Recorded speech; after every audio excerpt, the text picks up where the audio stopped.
ni kilomita 26.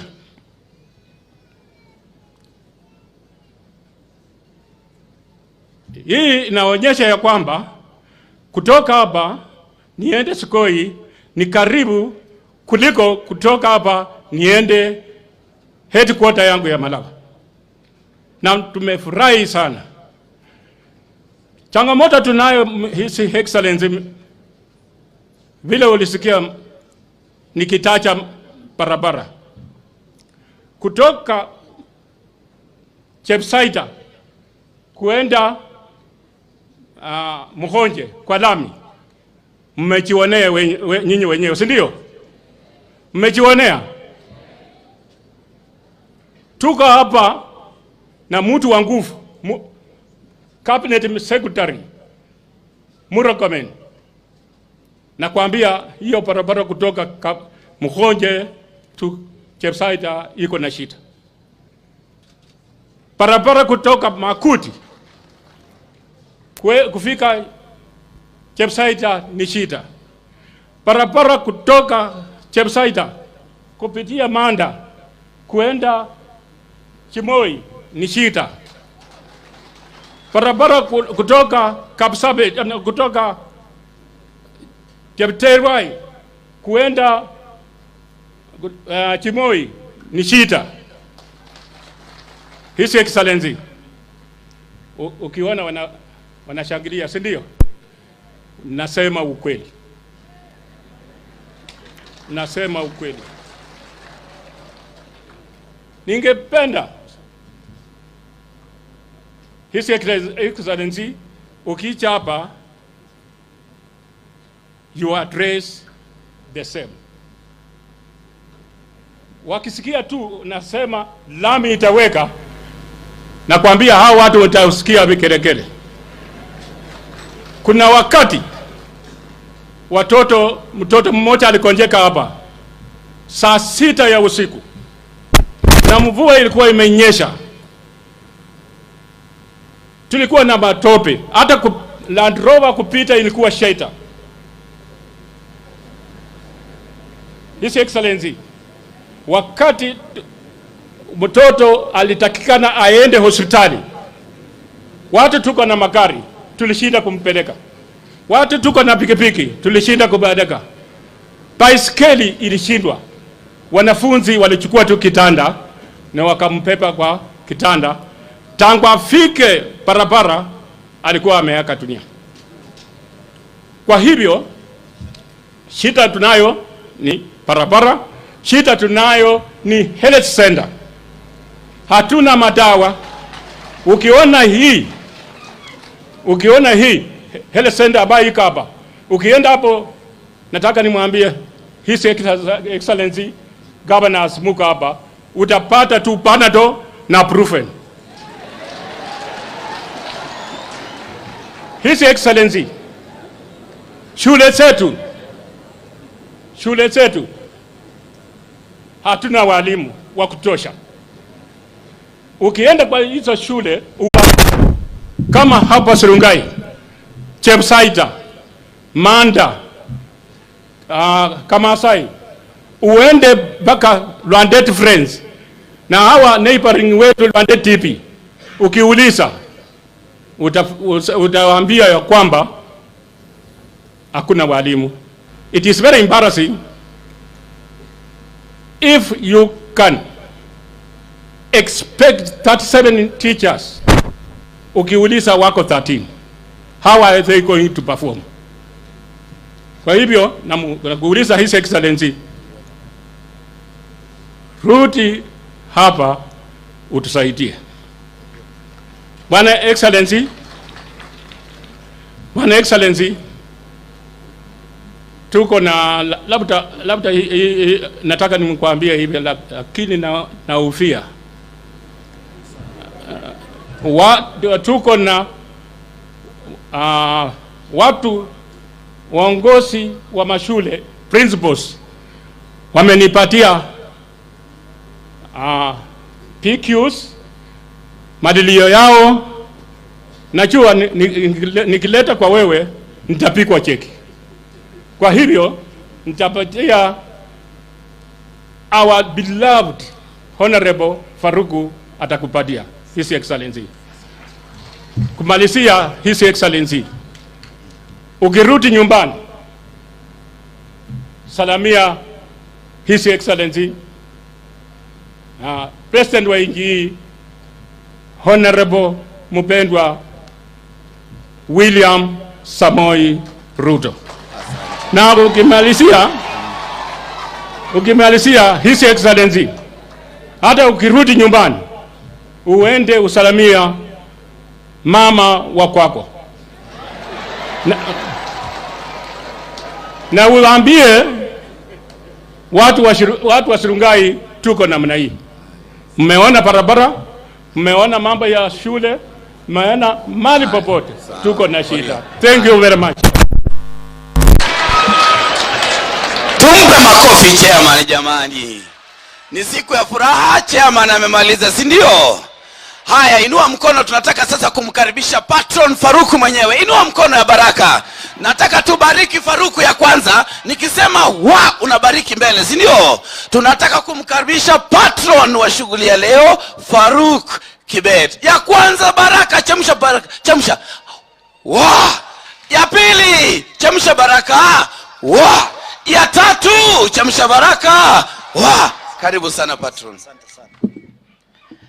Naibu wa Rais, kiongozi wetu wa taifa, Mheshimiwa Musalia Mudavadi, kiongozi wa taifa, Mheshimiwa Speaker, kiongozi walio wengi katika bunge la kitaifa na Senate, Mheshimiwa Aaron Cheruiyot, governor wetu wa Bungoma, governor wa Uasin Gishu, mjumbe wa sehemu hii, wapenzi wa Kristo, Bwana Yesu asifiwe.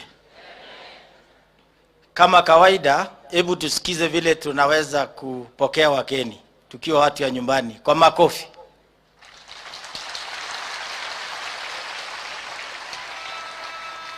Mheshimiwa Naibu wa Rais, tuliamua kufanya muungano ya kipamoja makanisa kwa sababu tulifunzwa kwamba uongozi bora unatokana katika mapenzi ya Mungu. Hatuwezi kuwa watu ambaye tunamjua Mungu lakini tunafanya matendo ambaye hampendezi Mungu. Ushirikiano wetu ulianza mwaka ya kale, na yule aliyefunza sisi akiwa mbunge wetu alikuwa rais wa nchi hii. Yeye alikuwa mbunge wa Eldoret North. Alikuwa ameniandaa sawa sawa kwamba ukimpenda jirani yako utaishi katika njia ya amani. Sherehe hii ingefanyika pengine Uasin Gishu, lakini sisi tulijali majirani kwa sababu hata kwa uchaguzi majirani wetu walisimama na sisi, ndipo tukaunda serikali. Hawa ni jamii ambaye wanaheshimika, na sisi pia ikifika hapo mbele tutasimama na jamii ya Mlembe.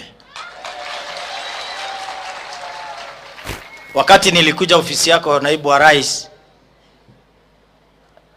ukaniambia kwamba ukiishi katika sehemu hakikisha kwamba unaishi katika mazingara ya ungwana, na basi nimekubali kuwa mgeni wa heshima kwa hafla ya siku ya leo. Nilipofika kwa mwenyewe nikajua hii ni kanisa yake. This school ambaye tuko ni Friends. Nilipomwambia tutakuja hapa akafurahi sana. Sasa hii ni kanisa ya lakini makanisa ambaye tumechumika hapa, Mheshimiwa Naibu wa Rais, wajua hapa kwa Waluya kuna kanisa nyingine ni wazuri sana. Anaweza kuimba kutoka hapa akimbie mpaka huko, ili hao Wakatoliki wakiomba na mashetani iweze kushindwa. Na vile mnajua, mnaona Baba wa Roma amefurahi. Si mnajua ni Mkatoliki?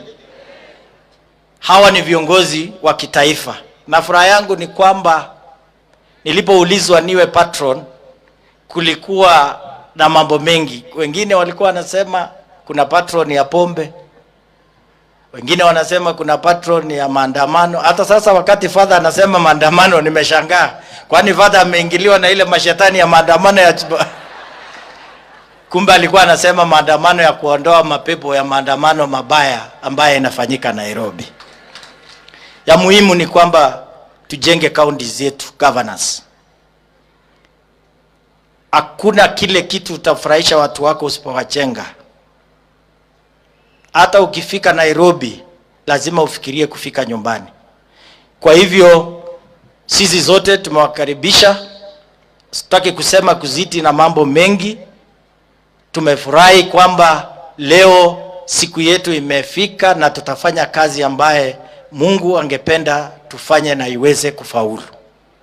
Kwa hivyo niko na marafiki, na Mheshimiwa Rais utaniruhusu, tutakuwa kwa njia ya kifupi ili tuweze kupatia viongozi wa taifa nafasi wasungumuzie nchi.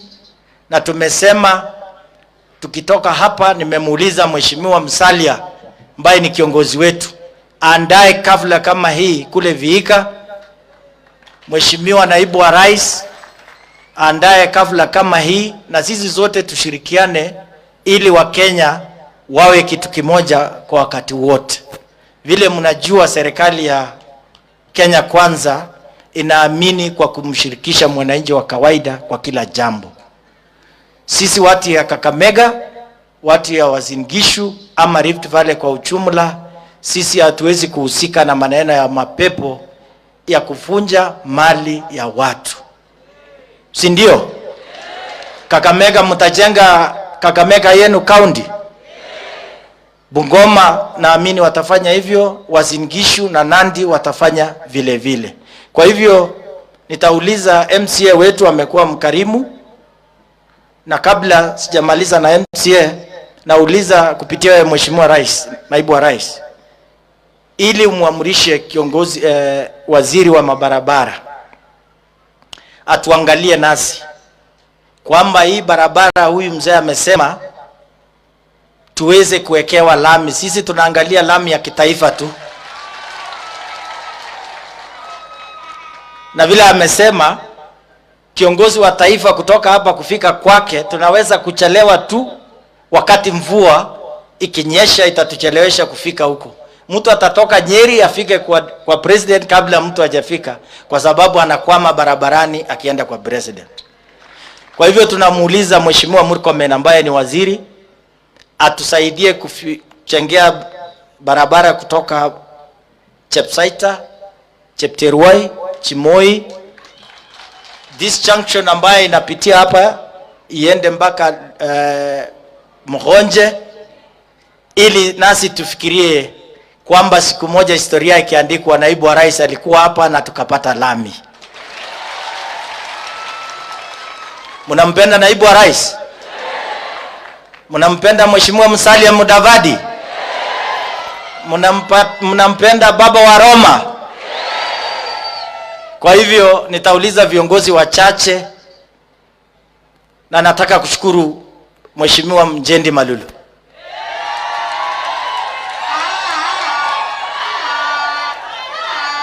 Na ninajua ni kwa nini maandamano hakuna Kakamega, sababu anatembeanga na Rosari. Enywe mwaya anza Malulu Njendi. Kweli? Rigathi Gachagua?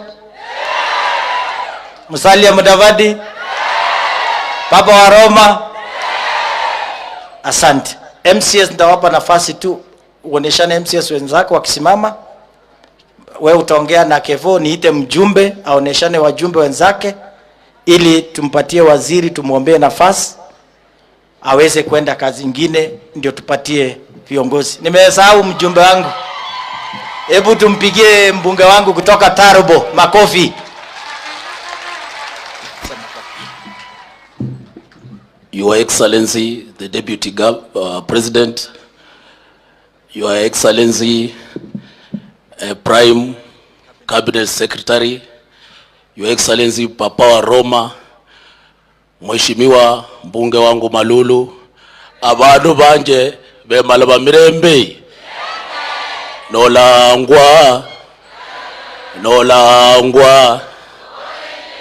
rigiji nolangwa,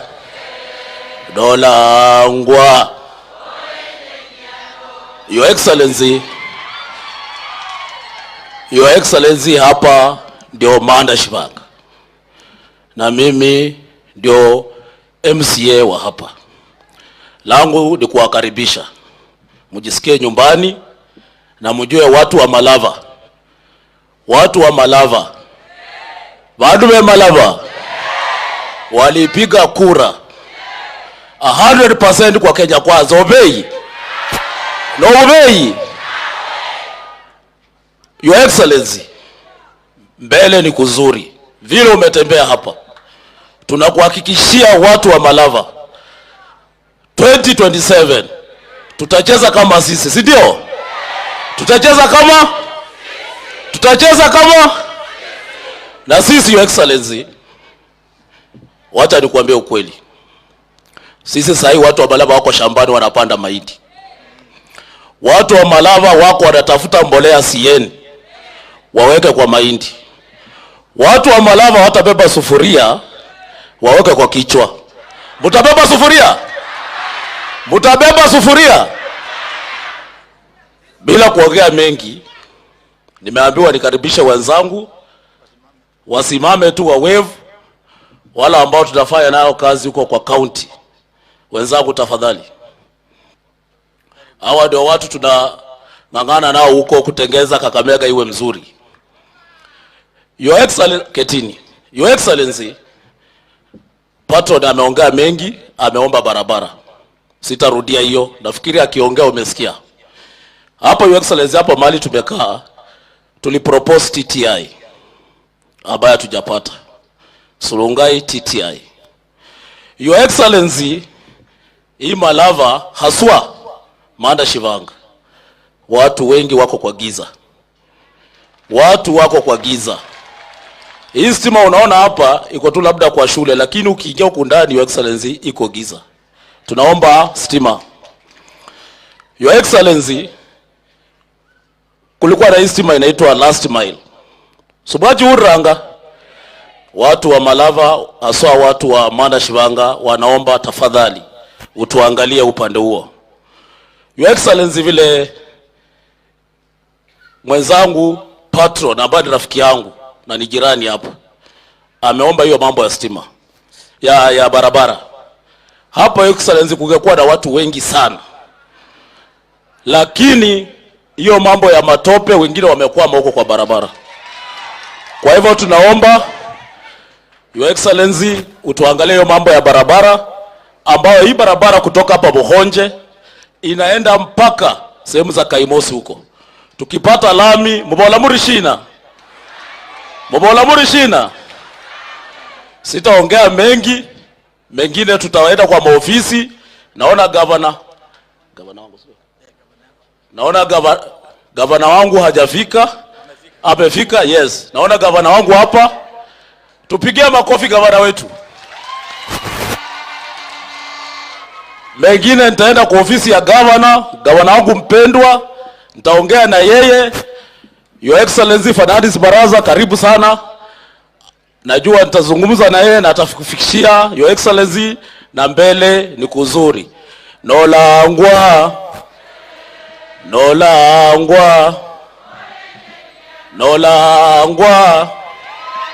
Malulu nolangwa, Musala nolangwa, Papa wa Roma nolangwa. Tusalimie kwa hewa. Watu wa Manda Shivanga, mmefurahi? Muyanzile. Nimeona rafiki yangu SG wa UDA. Mpigie makofi Mr. Malala, mheshimiwa, tuko pamoja. Mengine tutaenda kwa maofisi ambao sijasema, tutazungumza na gavana wangu, nitamfikia pia Prime CS Musalia Mudavadi na mbele ni kuzuri. Bwana Yesu asifiwe.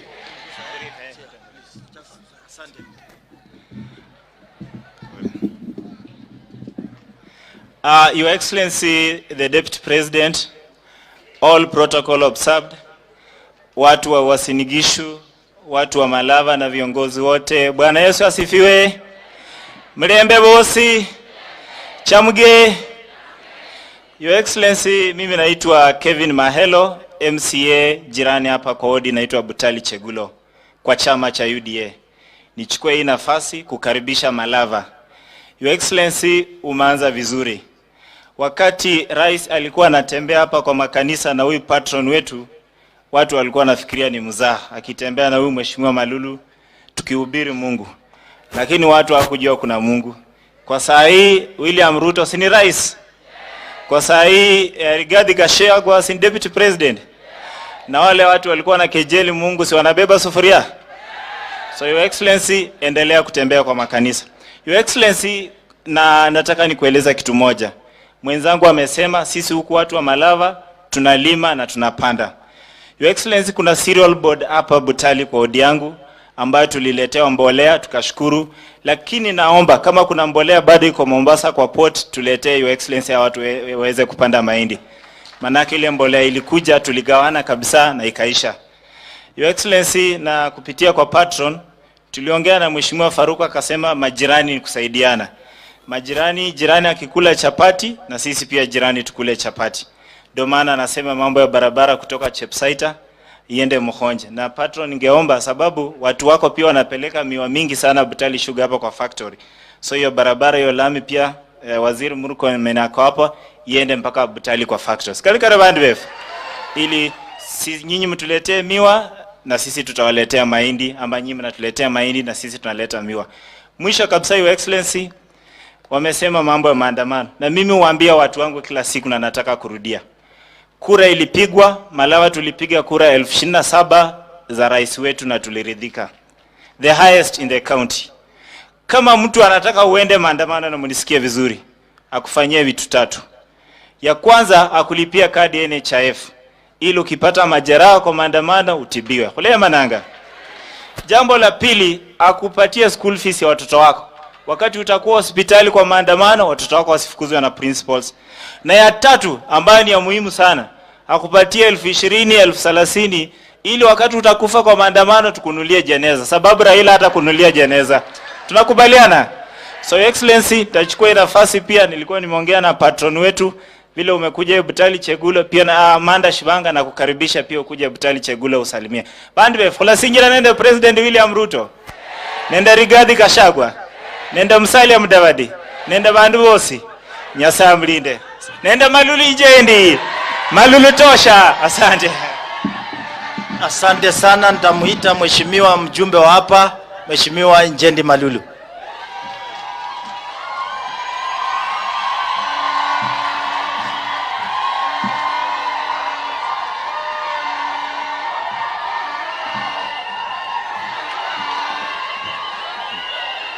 Basi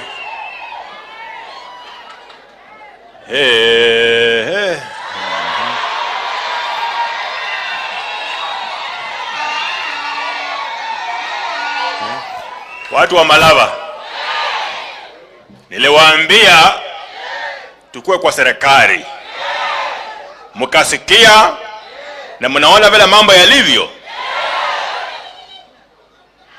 Rigathi, uko nyumbani. Hii ni Malava. Na hii Malava tukisema tumesema. Ningependa kushukuru patron. Yeye amenishika mkono sana hii Malava. Huyu Faruku. Kutoka 2013 na tulipoanza kuongea mambo ya makanisa, kwa maana yeye ndiye alianzisha mambo ya miungano ya kanisa. Tukafanya moja huko Malava Friends Church. Na tena tukaongea hii mradi tulikuwa nayo iko namna gani. Na nikamwambia tulikuwa tunasema kura ikienda hapa itakuwa imekuwa kwa jirani. tuanze muungano kwa hiyo barabara, tukitoka huko mlima tukitaramuka huko chini. Nasema ni asante. Rigathi, unajua kuna watu wengine huku wauni wanatembea wakiongea mambo yasiyokuweko, na ukiangalia watu vizuri hata sio watu wa Kenya Kwanza, ni watu wako kwa nyumba ingine, lakini waneneza maneno atu Rigathi amekosana na Musalia, Rigathi na Wetangula. Sio maneno nyinyi huwa mnasikia. Rigathi ndio huyo, Musalia ndio huyu, Wetangula ndio huyu. Hao watu wameshikana. Hao watu wamefanya nini? Sisi wote tumeshikana na tumesema Kenya Kwanza iende mbele. Kama hapa Malava. Unajua Malava, hawa saa nyingine hii maneno ya chama hii saa nyingine haiwavutii sana, wanaangalianga mtu. Hii Malava ukiangalia mambo ya chama, hii Malava iko na UDA, hii Malava iko na ANC, hii Malava iko na Ford Kenya, hii Malava iko na PA. Huyu wa mandevu huyu. Sinepa. Simama huyu. Hawa watu wote ni Kenya Kwanza. Na tumeshikana. President, sisi tumeshikana huku Malava kufanyia kazi pamoja. Ndio sababu umeona kura yetu ya watu wa Malava ilikuwa kura mingi, lakini shetani akaipa tu watu wawili wakaenda kando. Na tunakuambia ukitembea vile umeanza kutembea hivi, mambo itakuwa mazuri ya ajabu. Gavana wetu wa Kakamega. Asante. Nilikuwa unajua wewe tulikutana mahali hapo State House. Unajua hapo State House nyingine mimi nakaa kwa corridor. Uliingia hapo na nilikuwa ninaangalia utatengeneza maandamano ama hapana. Nasema ni asante gavana wetu, mama ya maandamano amesema riswa. Na Musalia, hata saa nyingine mimi nikikuangalia wewe kumbe unaona mbele. Huyu Musalia na Wetangula kumbe wanaona mbele. Kwa maana sasa Musalia, unajua kuna hii kura mlikuwa mnapeleka huko kwa maji. Mmepeleka kura kwa miaka mingi. Watu wa Malava hii kura walikuwa wanapeleka huko, mlikuwa mnaona chochote kweli? Sasa Musalia na Wetangula mngekuwa mmeenda huko hii maandamano ya kurushiwa maji, sasa mngekuwa mnaweza namna gani? Mnaona vile maji narushwa huko? Mlifanya vizuri, mmeleta watu wetu mahali pazuri, na wacha tukae hapo. Mlambira kweli. Na mimi ningependa kuambia watu wa Malava, watu wasidanganye nyinyi mambo ya maandamano. Huyu Raila alikuwa kwa hiyo serikali. Hata hii barabara mnalia. Hii kopi, hii barabara unalia hapa, hii barabara kutoka huko kuenda huko. Hii stima mnalia. Yule mtu alikuja kalonji stima hapa Manda Shivanga, alikuwa naibu wa rais wakati akiwa William Ruto. Lakini wakati huyu Raila aliingia kwa serikali na hiyo handshake, hiyo program ikafanya nini? Ikaanguka. Barabara ndio hizo ni mbaya. Stima ndio hiyo haitembei. Na sisi vile tumeamua tumeingia kwa serikali. Na huyo naibu wa rais wakati huo Ruto alianzisha stima. Mambo ya barabara hata ingine huko ilisimama, vile alifurushwa kwa serikali. Na vile umeingia hapa, vile Ruto aliingia, mimi najua hii barabara sio umeiona. Sio umeongelea. Wewe ukitoka tu hapa, hiyo barabara tunataka tuone Murkomen akileta matrakta yake kwanza kufanya nini? Kulima. Kwa maana tumepoteza vitu mingi sana. Hao watu wa Malava walikuwa ndani ya serikali. Lakini vile huyu jamaa wa maji huko vile aliingia, sisi tukapoteza kila kitu. Kwa hivyo sisi tunaomba maendeleo ile anasema double. Musalia na Wetangula, sisi tumeanza kuona matunda yenu. Na tuendelee kushikana hivyo. Ningependa tu kusema asante kwa kitu moja. Kwa saa hii kupitia kwa huyu Musalia akaenda kuona huyu Rikiji, kama tuko na kijana wetu mmoja anaitwa Simon Muyumba Indemoli. Simon simama. Simon Muyumba simama, kuja tu hapa mbele. Wewe kijana, nyinyi hii serikali, huyu kijana amekuwa kwa state corporations kwa miaka yote. Tulisoma naye university na kaenda kwa state corporations kwa miaka yote. Huyu kijana mkabarasi hakuwahi kufikia hapo juu, lakini hawa Musalia, huyu Rikiji na huyu Wetangula wakaangalia hapa tunaweza fanya namna gani mtu kuwa mkubwa wa state corporations equivalent to a permanent secretary. Bashara mama nye state corporations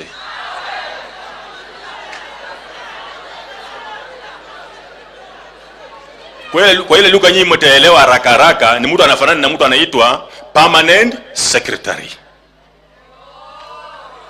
Huyu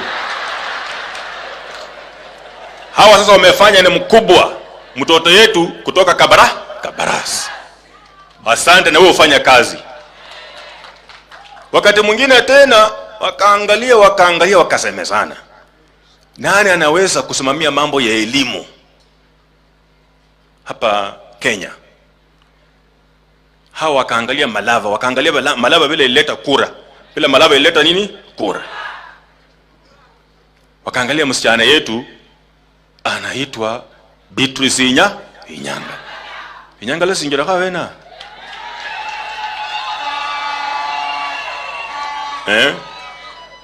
Dr. Inyanga la wayire shindishilei sana. Asante kwa hiyo kazi mmetufanyia. Na sisi watu wa Malava tumesema mambo ya maandamano hapana. Lakini vile watu nasema mara nyingi, kwa vile si tu kwa serikali, na mimi napatikana hapo kwa Rigathi, mimi napatikana hapo State House, na huyu Faruku amenishika mkono hapa kwa kona nyingine, mimi sitawawacha. Hata kuna wakati mwingine shetani alikuwa anataka kuniiba kidogo, lakini sasa hivi naambia shetani tembelea mbali. Mimi ningependa kama sijaita wenzangu, unajua kuna wimbo ya Friends, mimi ni Catholic convert kutoka Friends. Kuna wimbo inasema baraka nyingi katwahitaji, tumepokea kiasi, bali twataka nyingi. Kuna mambo mengi mnatufanyia. Kuna Beatrice, kuna huyo Simon, lakini hao watu wa Malava, mimi nataka ufocus sana kwa hii Malava. Hao watu wa Malava, ukiongea mambo ya commissioner, wanajua tu county commissioner na regional commissioner. Na kuna kitu kingine mimi nawaambianga high commissioner hawaelewi hiyo nini, wanauliza anafanyia wapi. Mwamanya high commissioner, wewe Rigathi mkurudi huko, uangalia Malava, ulete mtu hapa Malava. Kuna mtu mmoja hata wawili ila anaweza kuwa high commissioner. Ndio watu waseme tu hii Malava iko tuna Malava county commissioner, wanajua tu county commissioner. Tena kuna nafasi nyingine mimi naomba. Unajua wimbo ya Friends imesema baraka ni nyingi. Tumepokea nyingi, lakini tungali tunahitaji nini? Nyingi. Alafu hao watu wanasikia mara mingi ambassador, hata wajui ambassador anakaa namna gani. Nataka mkirudi huko tena mnaangalia hapo, mniulize mimi na watu wengine, viongozi wengine pia, watu siku moja wapata mtu anaitwa ambassador. Kwa maana kwa hii miaka yote Malava haijawahi toa mtu anaitwa ambassador. Alafu umesikia kopia akisema kutoka hapa kuenda headquarters 25 kilometers, na kuenda hapa ni karibu. Hii Malava ni kubwa ya ajabu. We have 7 wards. Hata ward nyingine kama hii ukitaka kuingia unaingia kwanza Lugari ndio uingie hapa. Ningependa ukirudi kwa ofisi yako tungependa hii Malava ikuwe na 2 sub counties. Malambra kweli. Mmesikia mambo ya masomo hiyo tunajaribu ngaja tuko na matatizo, lakini mbeleni hii Malava ilikuwa inashika namba mkia For very many years nilikuwa nashika number last, nimengangana nimeitoa number last 12 out of 12, nimeileta sasa inalilia hapa number 4. Ningependa hii ofisi ya elimu hii ofisi ya elimu hii tukue na effective supervision kwa shule. Imagine ofisi ya elimu hapa Kakamega County peke yake ndio haina gari ya kutembeza wakubwa wa walimu. Esabiro vinyishi no shina.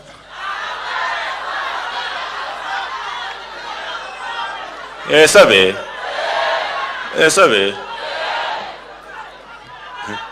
Kuna kakitu hapo naibu wa rais alianzisha KMTC Malava campus. Vile alifurushwa kwa serikali na hiyo kitu ikasimama. Mimi najua kuna mpango fulani kwa mambo ya KMTC, lakini Malava isikuwa affected na hiyo maneno. Hiyo KMTC naibu wa rais alianzisha, mimi naomba sasa wewe shikilia hapo. Ukiniona kwa ofisi yako, ukinisalamia unajua tu huyu mtu ni KMTC ya Malava. Kwa hivyo mimi sitakuwa na mengi, ni kuwashukuru tu watu wa Malava.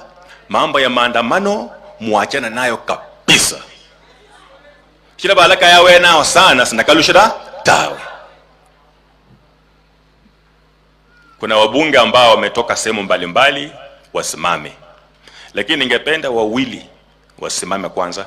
Yule wa Masop Kirwa huyu atakaa kwanza, na yule jirani wangu hapa Janet. Wale wengine mpita hapa kusema tu jina lako. Tukianza na Kalemba. Unasharumu au shitano mkorino?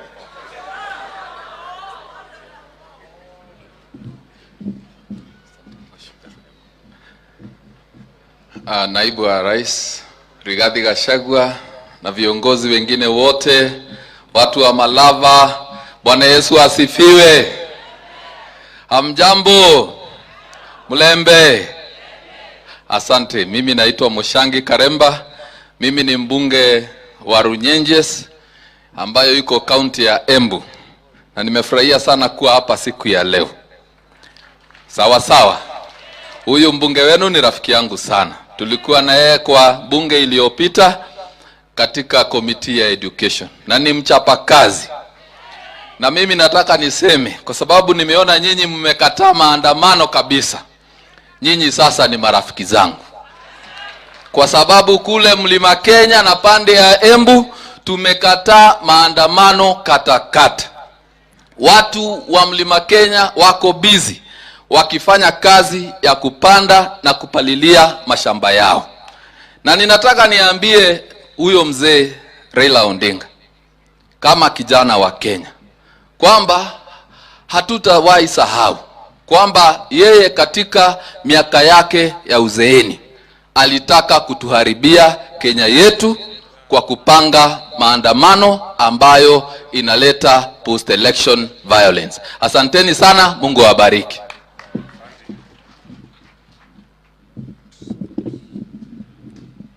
Asante sana, Bwana Yesu asifiwe. Hamjambo nyote. Basi kwa naibu wa rais Rigathi Gachagua, viongozi wote wa kitaifa ambao tumeandamana nao na viongozi wa kidini. Mimi naitwa Lydia Haika Mizigi na ni mama county ama women rep wa kutoka kule Pwani Taita Taveta. Asante sana. Na nimekuja hapa ili kushukuru Mungu na nyinyi, na tuwashukuru watu wa Malava na wote ambao mmefika hapa kwa sababu ya zile kura na kusimama na sisi kama Kenya Kwanza. Tulitembea huku kwa juhudi sana tukitafuta hizi kura, na kwa kweli hamkutuangusha. Asanteni sana, Mwenyezi Mungu awabariki. Na pia nawashukuru kwa sababu nyinyi hamjaungana na hayo mambo ya maandamano. Mimi nataka kuambia hata kule Pwani tumeshamjua yule mzee wa kusinzia na kusumbua. Na sisi sasa tunaachana na yeye kwa sababu alipewa sababu zote za kushinda kura. Alikuwa na deep state, alikuwa na system, alikuwa na kila kitu. Akasinzia, akakataa kushinda. Akasinzia tena, baada ya miezi 6 anaamuka tena kwa usingizi, anaanza kusema fungua sava. Riswa. Basi sisi tunakataa mambo hayo na tunataka kumkemea sana kama kina mama wa Kenya hii, kwa sababu sisi tunataka kuona watoto wetu wakienda kusoma kwa amani, na wale wako mashule tunataka wawe shuleni bila wasiwasi.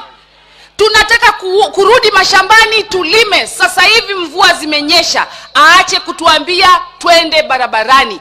Kwenda barabarani haitatuwekea mkate kwa meza. Kwenda barabarani haitapunguza bei ya bidhaa. Na kwa sababu yeye anasinzia, tunataka kumwambia rudi kwa maduka ukaangalie. Tangu William Ruto amechukua serikali akiwa na Rigathi Gachagua, bei ya unga imeenda chini na tutaendelea kupeleka bei ya unga chini. Kwa hivyo awapatie viongozi wetu nafasi. Mtoto akizaliwa siku moja haendi kutembea siku moja, lazima anatembea kwa hatua. Tumechukua serikali juzi, mpaka atupatie nafasi ya kutambaa, kutembea na tuweze kusimama. Kwa hivyo tunamkemea sana kama kina mama wa Kenya. Asanteni sana. Tutarudi tena huku kwa sababu nyinyi ni watu wa upendo mkubwa. Tumefurahi kuwa na nyinyi hapa. Asante sana His Excellency the Deputy President. Kwa majina mimi naitwa Majimbo Kalasinga. Mimi ndio mbunge wa Kabuchai, mbunge wa baba wa Roma. Niko na jambo moja tu His Excellency. His Excellency, vile maona umekaa hapa as our beloved Deputy President, unaangalia on your left iko Mheshimiwa Musalia Mudavadi, and on your right, on your right iko Mheshimiwa Moses Wetangula. Sisi tunakuona wewe kwa 18. Wakati miaka 10 ya His Excellency Dr. William Ruto ikiisha, wewe nataka uingie kwa hiyo kiti na Deputy President wako aidha ako kulia ama kushoto ya saa hivi umekaa. Jambo la pili, Mheshimiwa Governor, huku kuwa hapa nimesikia jambo. Tuko na hospitali hapa. Kindly shughulikia hiyo hospitali ambaye haina dawa. Wananchi wamesema, we know you wewe mtu kwa kuchapa kazi. Nasikia hata katika hiyo hospitali hakuna madaktari wa usiku.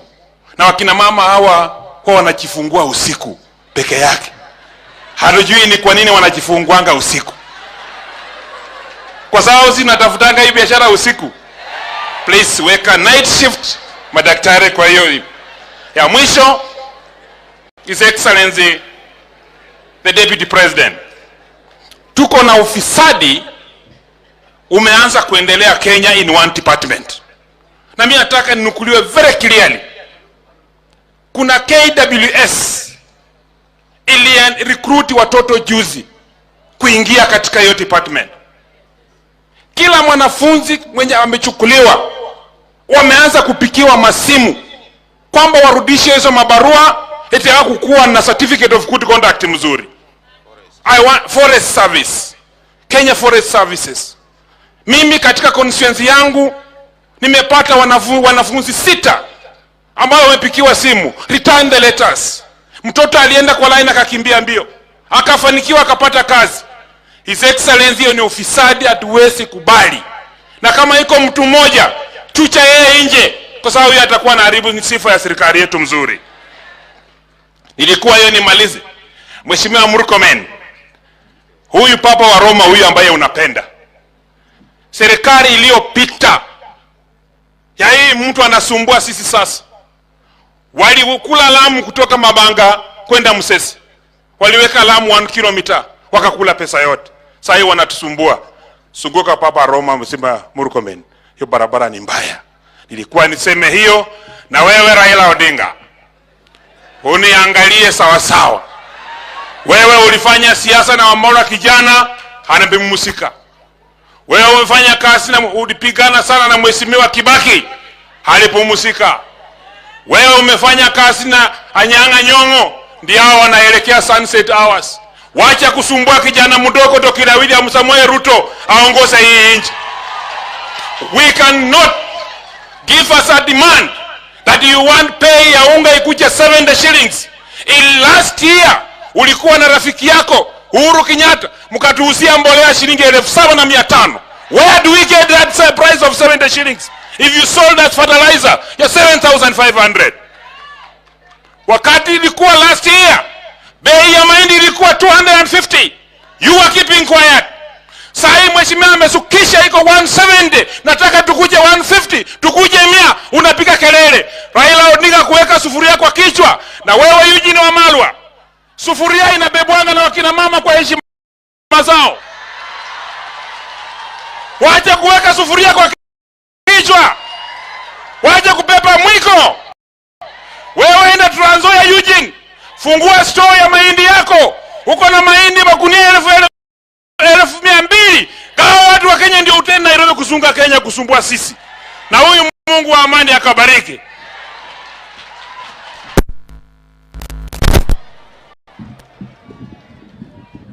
Ningependa kuomba wabunge wenzangu msimame tu hivyo. Kuna hali ya dharura imetokea, inahusu governor wetu na governor wa Nyeri. Kwa hivyo nachukua nafasi hii kumkaribisha Governor Fernandes. Kwa protocol, Savula, Deputy Governor, karibu. Sana Mheshimiwa Walulu, Naibu wa Rais Bwana Rigathi Gachagua, viongozi wa kitaifa walioko hapa, magavana na wale wote wamekuja kwa hii sherehe imepangwa na ndugu yangu jirani Faruk Kibet. Bwana asifiwe nyote. Tungependa kukaa hapa kwa muda, lakini tumepata shida kidogo. Mimi naitwa Ayub Savula Ngatia. Mimi ndio Deputy Governor. Mheshimiwa Faruk Kibet tulisoma na yeye shule iko hapa. Tulikuwa deskmate hapa. Mheshimiwa Rigathi Gachagua tumekuwa na yeye bunge.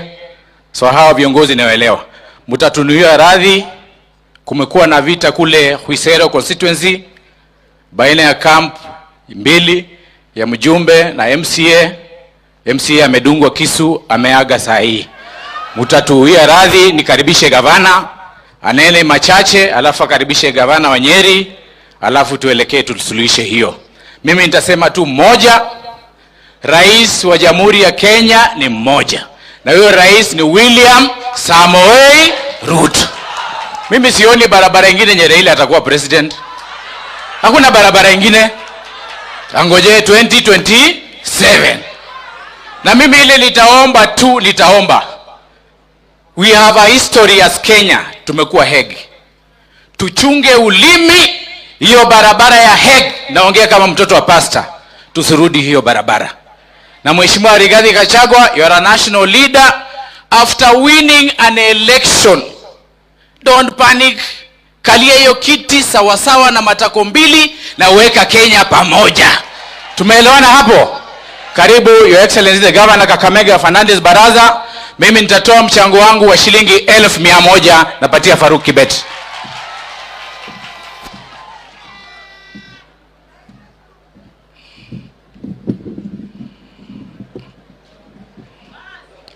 Mgeni wetu wa heshima siku ya leo ambaye ni naibu wa rais Mheshimiwa Rigathi Gachagua, rafiki yangu sana, viongozi wote ambao wako hapa, kabla sijanena lolote ningependa kumkaribisha ndugu yangu kutoka Nyeri. Leo tuko na shughuli na msindikisha kwa matanga ya mudhuniwa mwake kule Lurambi. Karibu Gavana Kahiga, ongea na watu wa Malava.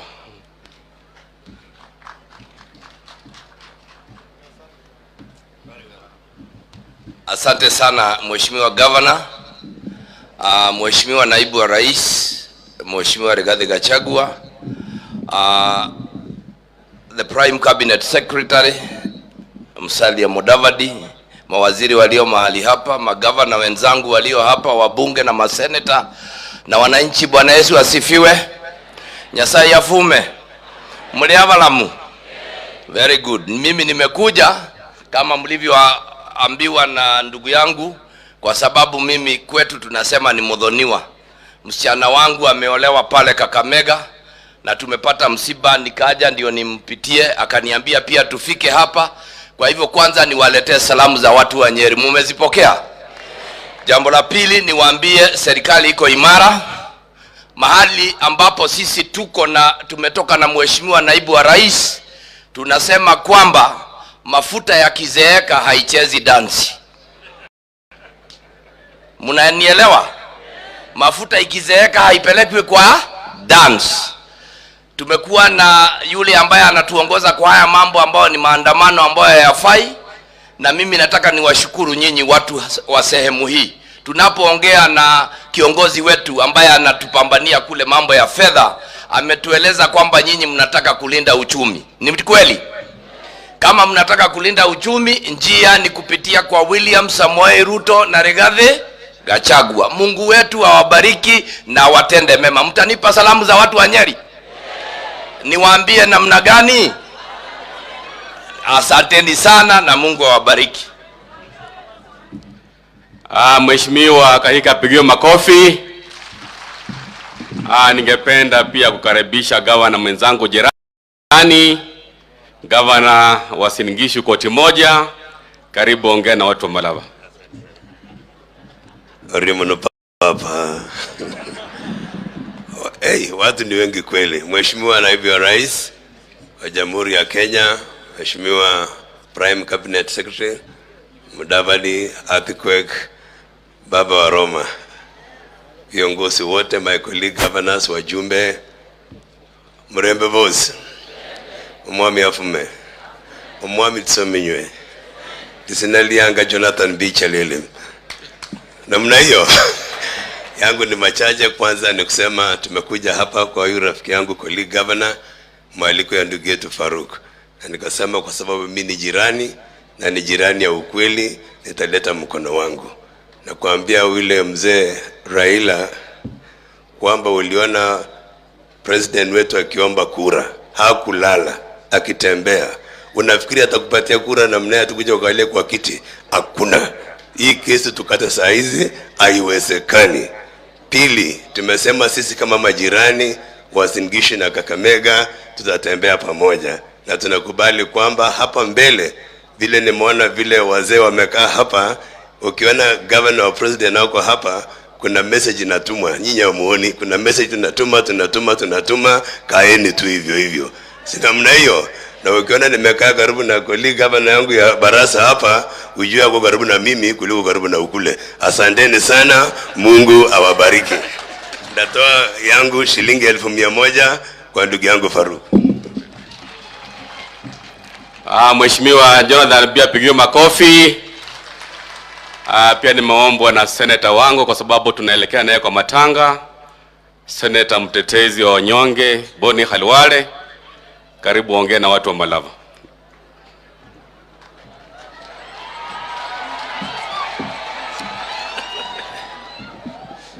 Vana beru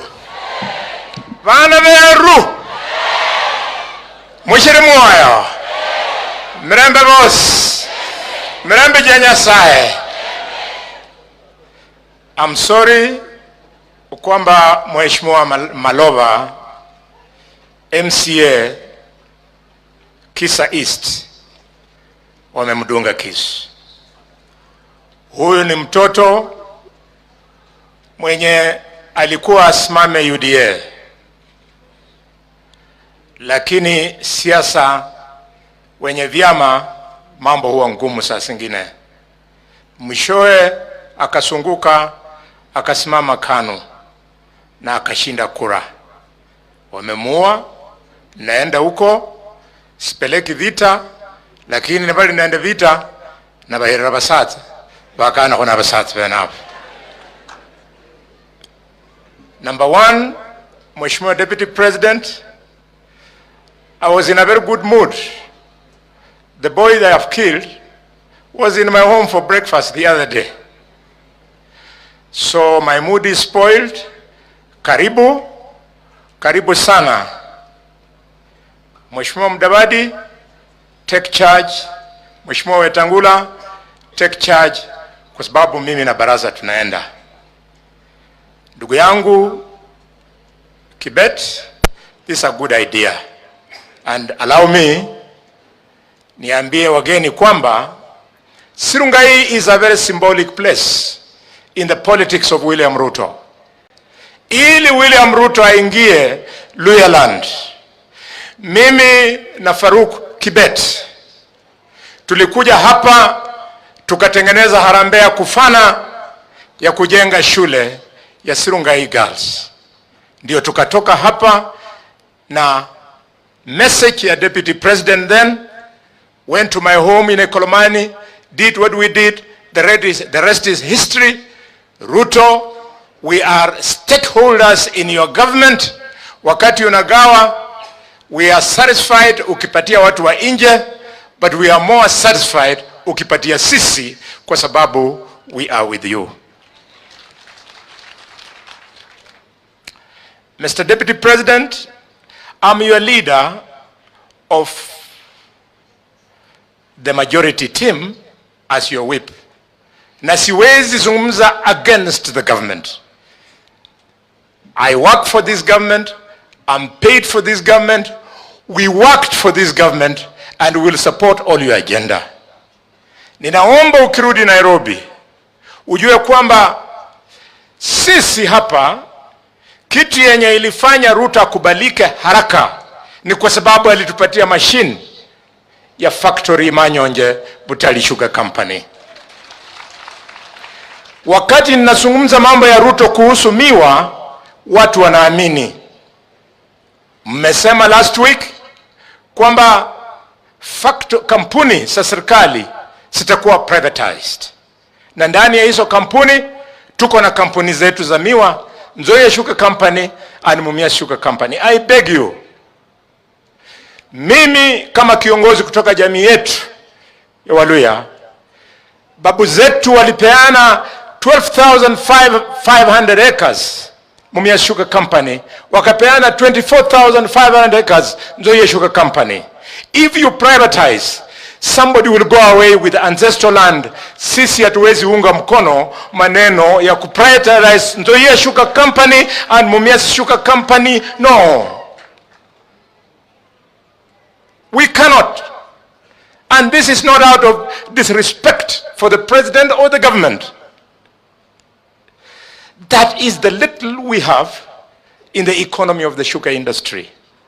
If the problem is to fix the sugar industry, Your Excellency, yes, do what you're doing, but the real problem is importation of cheap sugar. Funga mfereji wa kuleta cheap sugar, importers are the ones who cause problems for us. Right now, because of opening Mumias Sugar Company inafanya kazi, saa hii Mumiasi inasema itanunua 5,200, Butali inasema itanunua 5,250, na West Kenya inasema watanunua 5,300. That competition ndio tunataka. Why are you helping criminals? Let them work hard the way our farmers work hard. That's the message I had for our people today. Bana beru baluya. Maloma kabaluya munshanya la kuliza kalwala na ashiri moyo ta. Your Excellency, my final point is I thank the governor of Kakamega. He is moving under a lot of pressure from Azimio. Kwa sababu ya maandamano. Amesimama kitete. Governor, you're on the right track. I am not cheap. We are not fighting for positions. I have a big office of Senator of Kakamega. You have a big office of Governor of Kakamega. Let us serve our people. Mambo ya maandamano hapana. If Raila and Uhuru wanataka maandamano, simple. Wawache na sisi tupeane our opinion. And our opinion as people of Kakamega, the Abaluya people, we are saying as follows. Hii mazungumzo yenye Christians and some members of the international community mnataka iwe kati ya Raila na Ruto, it must be conditional. Number one, Raila akitaka kuzungumza, there's nothing wrong. Number one, akubali kwamba matokeo ya kura ya 2022 imeisha. Number two, akubali kwamba baada hiyo matokeo kuisha, aliyetangazwa rais aliidhinishwa na mahakama ya juu, the Supreme Court. Alafu wakuje tusungumze mambo ya cost of living. Why not? Na wakati wanakuja, Deputy President, mimi sitakuwa huko, waambie Raila kitu ya kwanza akitaka kuzungumza cost of living, wakati ashikane na Raila na Ruto na Uhuru ya salamu, sisi tulikuwa tunanunua gesi shilingi 500 kale katangi. Aliposalimiana, gasi hiyo ikapanda 1500. Ashukishe irudi chini. Biashara ya gas ni ya Raila. Mwambie Uhuru akitaka mazungumzo, bei ya maziwa arudishe chini. Once they do that, then the rest of us, we shall make our contribution. Yabana abasatse zema yabanga khutse bana abakhali bayibula bana kibanyala khudisha ta.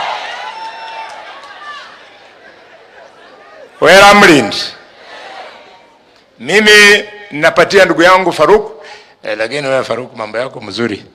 Shilingi 1100 kama mchango yangu. Let me go for the funeral.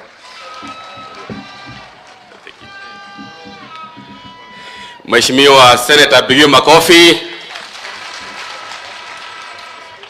Kwanza kabisa nachukua fursa hii kumkaribisha naibu wa rais ambaye ni Mheshimiwa Rigathi Gachagua Kakamega. Kakamega sisi ni watu wa amani, na tumesema kwa kauli moja ya kwamba mambo ya siasa ya vita hatutaki. Na nachukua fursa hii kwanza kulaani kile kitendo ambacho kimetendeka kule Ruisero, ambapo mheshimiwa anaitwa Maloba amedungwa kisu. We condemn any acts of violence in Kakamega County. Jambo la pili, mimi kama gavana nilisema wazi ya kwamba mambo ya siasa tumemaliza, sasa ni maendeleo. Under Article 189, governors what they are supposed to collaborate with national government. Hiyo ni katiba, sio mambo ya baraza. Na mimi nimesema wazi ya kwamba tutashirikiana na serikali kuu ili tulete maendeleo hapa Kakamega County. Na hii ni mara yangu ya 7 ama ya 8 kuja hapa Malava. Nashukuru sana my brother Malulu Injendi. Tumeamua kama viongozi wa Kakamega, barabara ni moja ya maendeleo. Jambo la mwisho, najua mambo ya maandamano, kila mtu alikuwa anaangalia katiba. Ukiangalia kipenge cha 37 kinaruhusu peaceful demonstration. Lakini tukiangalia vile vitendo ambazo zimetendeka for the last 3 weeks, it is not peaceful demonstration, ndugu zangu. Goons have taken over, and now the idea of peaceful demonstration cannot be overemphasized, kwa sababu watu wengi ukiangalia leo magazeti, people are in pain, people have been injured.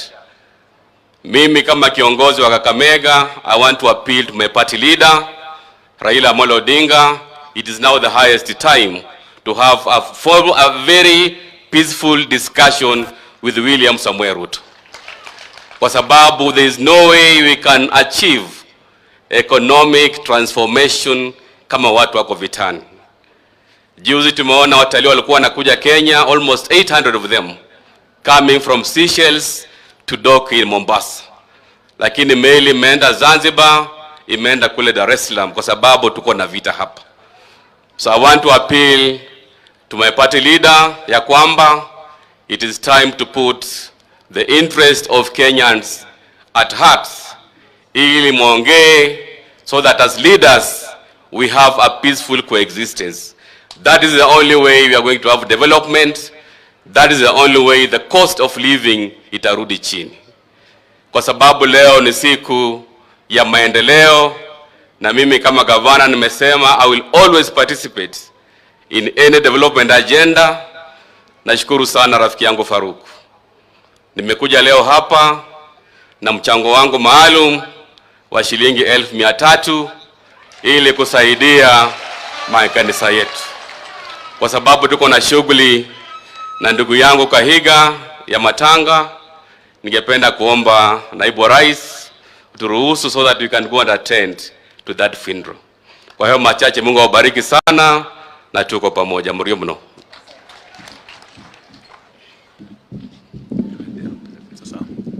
Basi watu wa Malava, Kakamega County kwa ujumla, sisi tumeamua ni Ruto huko juu na Rigiji, na hapa chini tumeamua ni Fernandes Barasa. Wabunge wenzangu, na waomba, ilikuwa msema tu majina. Karibu. Asante sana mheshimiwa. To your excellency the deputy president, wananchi wa Malava, Kakamega, naomba niwasalimu katika jina la Yesu. Hamjambo? Tusalimiane. Mungu yu mwema na kila wakati. Asante. Kwa jina naitwa Nimrod Mbai. Mimi ni mbunge kutoka mahali inaitwa Kitui East. Nimechaguliwa na chama cha UDA. Tukua katika serikali ya Kenya Kwanza. Hatuna maneno mengi. Jambo lenye naweza sema ni jambo moja. Your Excellency the Deputy President. Your Excellency the Deputy President. Wewe ni shahidi wetu. Mahasla wa nchi ya Kenya walijitoa wakafunga laini nyuma yako na nyuma ya William Ruto, wakawapigia kura mkue Deputy President na mkue rais. Mambo ya mtu mwingine kupewa nafasi katika uongozi wa kiti cha urais, sisi mahasla wa Kenya hatutaki. Tuelewane hapo ama namna gani? Mahasla wa Malava mlifunga laini, mahasla wa Kakamega mlifunga laini, mkasema hasla Ruto na hasla Gachagua ndio wataongoza nchi. Hao dynasty hawawezi kukubali kukaa nje ya serikali, lakini kwa sababu sisi mahasla ndio tulisema wakae nje, Your Excellency tunaomba na wewe ukuwe prefect wa hiyo kazi. Hao dynasty wasikuje karibu na serikali yetu, na waambie ukweli ukirudia, na usione kama kuna mahali unaharibu. Ile mambo unasema ndio mahasla tunataka kusikia. Iko na shares na shares iko, wakae wakijua namna hiyo. Jambo langu la mwisho, sisi huko Ukambani ni kama sisi hapa Western. Yule mtu wetu wako kwa maandamano ni moja, na wenu nimeona ni mmoja tu. Nyinyi naona mko na Eugene Wamalwa peke yake sufuria kwa kichwa, na sisi tuko na Kalonzo Musyoka kwa sufuria kwa kichwa. Kwa hivyo tukae namna hiyo, tuombee yule wetu, nyinyi mkuombea wenu, na Mungu atatubariki. Thank you so much my friend Malulu. Tuko hapa kwako, unagua uliniokoa mahali na hii rosari yako. Tukitafuta kitu kingine ilikuwa na shida, lakini wakati ulifanya hivi ofisi kafunguka. Mungu akubariki.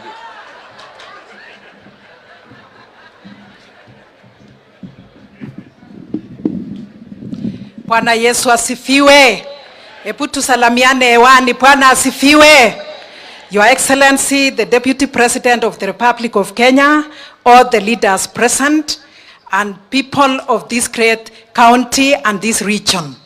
I'm here today very excited because of the great numbers that we have. We have come here to join you in thanking God for the victory that He gave to the Kenya government Kwanza. And I say today, we want to thank God for His Excellency, the Deputy President and the President, for what they have done and the plan they have for this country. I want to assure these people that us from Kericho County and all the people from the Rift, we are united and we look up to you. And I want to tell you people, we have a listening government. The government that listen and are ready to work for the people. Let's follow this government.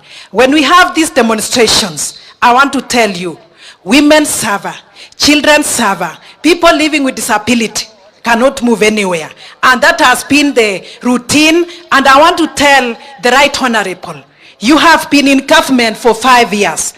The cost of living was high because of your making. If you had stayed in opposition, you would have checked the government. But now, this is the time to plant. I want to tell our people to say no to demonstration. We go to the farms and then we plant. Come next year, we will have enough to have for ourselves and even surplus to sell. And that is how we can build our economy. Women, are we saying no to demonstration? Tunasema no to maandamano? Tunasema no? Tunasimama pamoja. Asante sana Bwana Faruk. At least I can say, if there are people who will go to heaven, just chunga imani, you are in the right track. Kumbe hii maneno yako sio mbaya sana. Mungu akubariki, tusimame pamoja. Jina langu ni Beatrice Kemei, County MB Kericho. Your Excellency, next time tukue na maneno ya wamama, mchango ya wamama, vijana na people living with disability. At least we empower these women, and the others now will know what to say. Thank you very much, and God bless you. God is good, and all the time. Your Excellency, the Deputy President, Honorable Rick G, Your Excellency, the Prime Cabinet Secretary, Honorable Musalia, Your Excellency, our very able Baba Aroma, and all leaders present, all protocols observed. Amjambo. Mimi naitwa Emase Mary, mbunge wa Teso Kusini katika serikali ya Kenya Kwanza. Tumepewa dakika 2, nataka kusema haya. Ya kwanza kabisa ningependa kupongeza rafiki yangu Faruk kwa kupanga hilo kongamano la maombi. Na mimi ningependa kuomba Faruk, ile ambao inafuata, naomba uniruhusu nipange kule Busia. Tupeleke hii maombi Busia jamani. Unajua kuwa na watoto na kuna mmoja mpotevu kidogo, huyo ndio utaleta karibu zaidi. Kuna mabadiliko. Tunawahitaji mkaribie Busia. Your Excellency, Busia inakungojea kule. Kwa hivyo mimi ningependa tu kusema maombi ni nzuri. Hii maombi yetu tumeomba Mungu tupate mvua, sasa tuko na mvua. Kwa hivyo ni wakati ya watu kuenda kule wapi? Mashambani tulime. Na mimi nataka kumwambia His Excellency, ngawa naona ametoka kidogo. Kule Busia bado hatujapata mbolea ya subsidy. Haijafika hata kidogo. Wakulima bado wananunua mbolea karibu shilingi 7,000. Kwa hivyo hapo tuangalie, na mengi tutaongea tukiwa pale. Kwa hivyo mimi napongeza wananchi ya huku kwa kukataa mambo ya kongamano. Na mara nyingi huwa nawaza najiuliza, Mheshimiwa Raila Amolo Odinga huwa anajigamba sana. Anasema vile amepigania demokrasia. Anasema vile amepigania ugatuzi, maendeleo Kenya hii. Na mimi nataka kuuliza, ni mtu gani atajenga nyumba lake alafu anaanza kulibomoa? I want to tell Raila, you are destroying families. You are radicalizing the youths of Kenya. You are destroying businesses. It is time to stop and reflect and ask yourself, what legacy do you want to leave? Unataka kuacha legacy gani katika Kenya hii? Kwa hivyo watu wa Malava, sisi Teso tulikataa mambo ya maandamano. Iko kitu kidogo mfano ya maandamano kule town, lakini tulisema hakuna maandamano Teso. Asanteni sana na Mungu awabariki. Naomba wabunge wafuatao: Kirwa kuja simama hapo hivyo, Shinyalu kama jirani, halafu mwisho Janet. Shinyalu kuja upange laini hapo. Tukiendelea tunajua ni wangapi wamebaki. Oh, and then Waluke will come last as chair. Your Excellency, the Deputy President, Right Honorable Speaker Moses Wetangula, Prime Cabinet Secretary, my brother Musalia Mudavadi, Governor Lusaka na waheshimiwa wote, my colleague MPs, kwa majina ni John Chikati, mbunge wa Tongaren. Nataka kumwambia, I'm in the Budget Committee in Parliament, and I want to tell you the truth as it stands. Kati ya tarehe 1 na tarehe 5 mwezi wa 8 mwaka wa 2022, serikali ya Mheshimiwa Uhuru Kenyatta na Raila Odinga withdrew 5 days before the elections more than 335 billion from the treasury. When Ruto took over the government, there was nothing in the treasury. The same Raila, who is accusing the government of not performing, with his friend Uhuru, removed everything from the treasury, wakawacha hakuna kitu. Na ndio hii shida yote inatokana hapo. Why were they withdrawing so much money from the treasury 5 days to elections? And that is the question we must ask. Na sisi kama Ford Kenya, tunaenda kukaa next week. We are going to write to the International Criminal Court to commence investigation on post-election violence and destruction of property and killings by Raila Odinga. Huyu mtu lazima aende Hague. Mungu awabariki. Basi. Naomba wabunge wanipatie nafasi tu 1 minute. Huyu CS Murkomen kuna mali anakimbia. Na wewe Murkomen kuja. So unajua tulikuwa na wewe Catholic University kama walimu. So unakumbuka? Na situko bunge na wewe uko CS wa barabara. Unikumbuka kabisa. Your Excellency the Deputy President, Your Excellency the Prime Cabinet Secretary, Right Honorable Speaker Moses Masika Wetangula, all the leaders present here, na wananchi wote wa Osurungai, amjambo. Bwana asifiwe. Tumsifu Yesu Kristo. Kwanza kabisa ninataka kushukuru Mwenyezi Mungu kwa kutupatia nafasi tukuje hapa, tukuje tuweze tukaomba pamoja na kushikana pamoja mikono na nyinyi kuhakikisha kwamba tumejenga kanisa. Your Excellency Deputy President, hii sio mara yangu ya kwanza kuja hapa. Ndugu yangu Faruk huyu amenileta mara 2. Ameleta kanisa kwa upande ule mwingine wa Tarbo, na sasa ametuleta tena kwa kanisa hapa, na alituleta siku nyingine hapo Mosop. Kama kuna mtu kabisa anaweka bidii yake na roho yake yote kwa mambo ya Mungu, ni huyo ofisa wenu Bwana Faruk Kibet. Ni rafiki ya kanisa zote, na kama kuna kitu Faruk alijua mapema, alisoma ile kifungu cha Biblia inasema, seek ye first the kingdom of God and all other things mtaongezewa. Ukiona Faruk, sitaki kusema sana ofisi yake iko wapi, anakaanga na nani, anafanya nini, lakini ukiona kama vile nilisema, tulikuja mazishi ya baba yake hapa nyumbani siku nyingine, nikasema nataka kurudia. Ukiona ofisa mwenye ni mtu ya mkono ya rais, lakini wadosi wakubwa mawaziri, wabunge wanatamani kazi yake, yani wanataka kuacha ile yuko na ukubwa, wanataka kama hii ya Faruk, ujue amefanya kazi yake vizuri na amekuwa kielelezo kwa watu wengi kwa ile kazi anafanya. So I want to say here without fear of contradiction, when Faruk called me for this meeting, I did not think twice.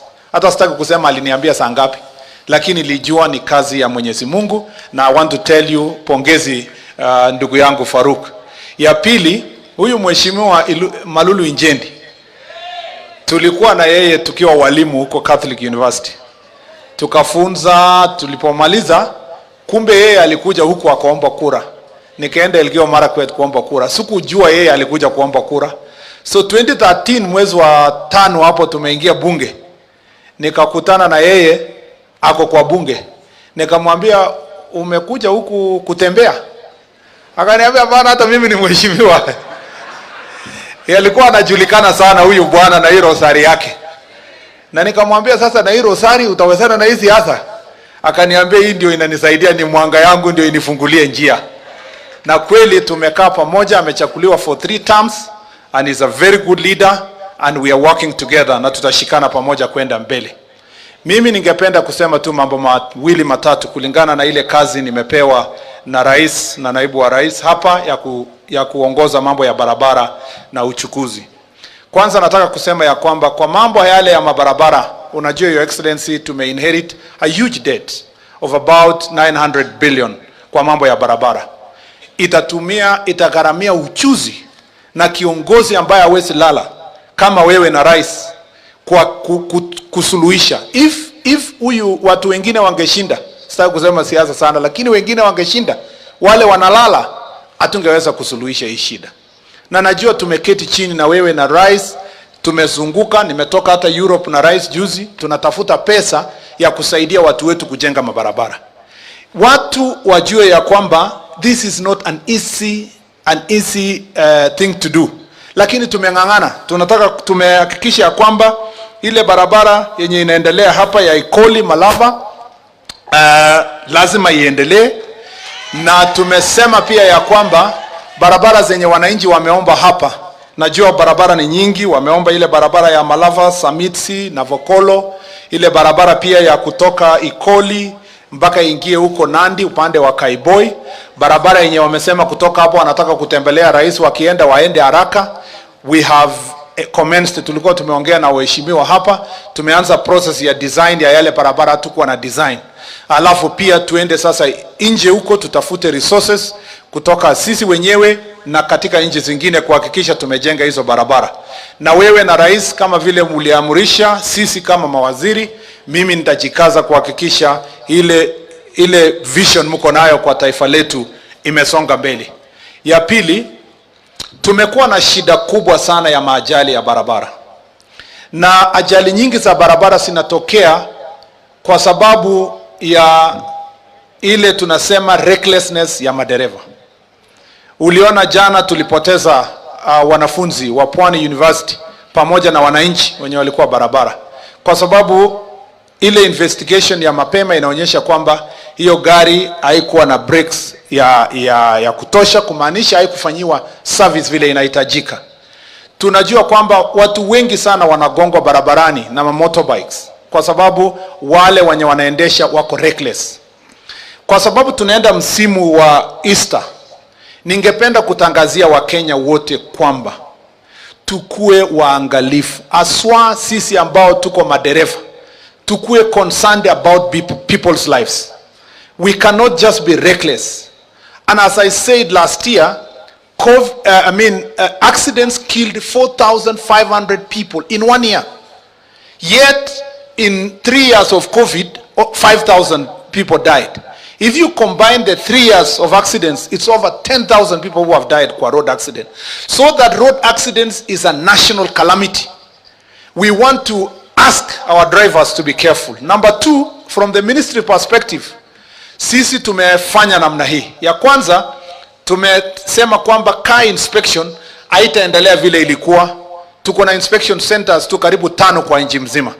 We are going to privatize car inspection, to get private investors to weke car inspections across the country so that we make it mandatory for every car to be inspected across the nation. Tumemaliza regulations na watu wa bunge, tutafanya advertisements hivi makaribu na tutaona kwamba wale watakuja kufanya car inspection tutafanya. Ya pili, tumesema tunataka kuanza progressively tuweke cameras kwa barabara zetu. Na tutaanza na highway yetu kutoka Mombasa mpaka pale border, Busia border, na kutoka Nakuru pale ipitie mpaka Kisumu, na ile ya Isibanga ikuje Kisii.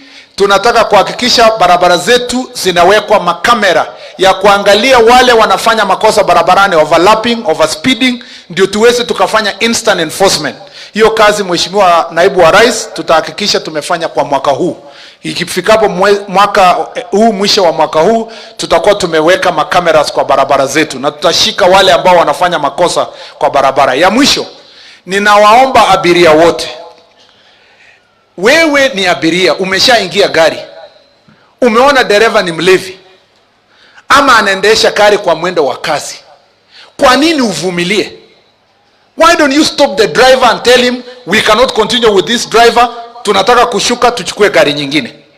Wewe uko ndani ya gari ya motorbike, unabebwa, uchapewa helmet, unabebwa kwa mwendo wa kasi kwa highway kwa motorbike. You have a responsibility also as a passenger to be carried in a safe manner, because most of these things that are happening is because we are also abandoning our responsibility as passengers kuhakikisha ya kwamba gari yenye tunaingia haijaja. Wewe unaingia gari unaona it's already beyond 14 people na ni gari ya 14, na wewe bado unasema songa songa, wacha nikae hapo. We have a responsibility sisi kama maabiria tuhakikishe tumechukua hiyo hatua ili tulinde maisha, tusipoteze maisha ya watu ovyo ovyo. Ya mwisho, nataka niwaombe wale wako maandamano. Mheshimiwa Naibu wa Rais, wewe unajua tulikuwa opposition for 5 years.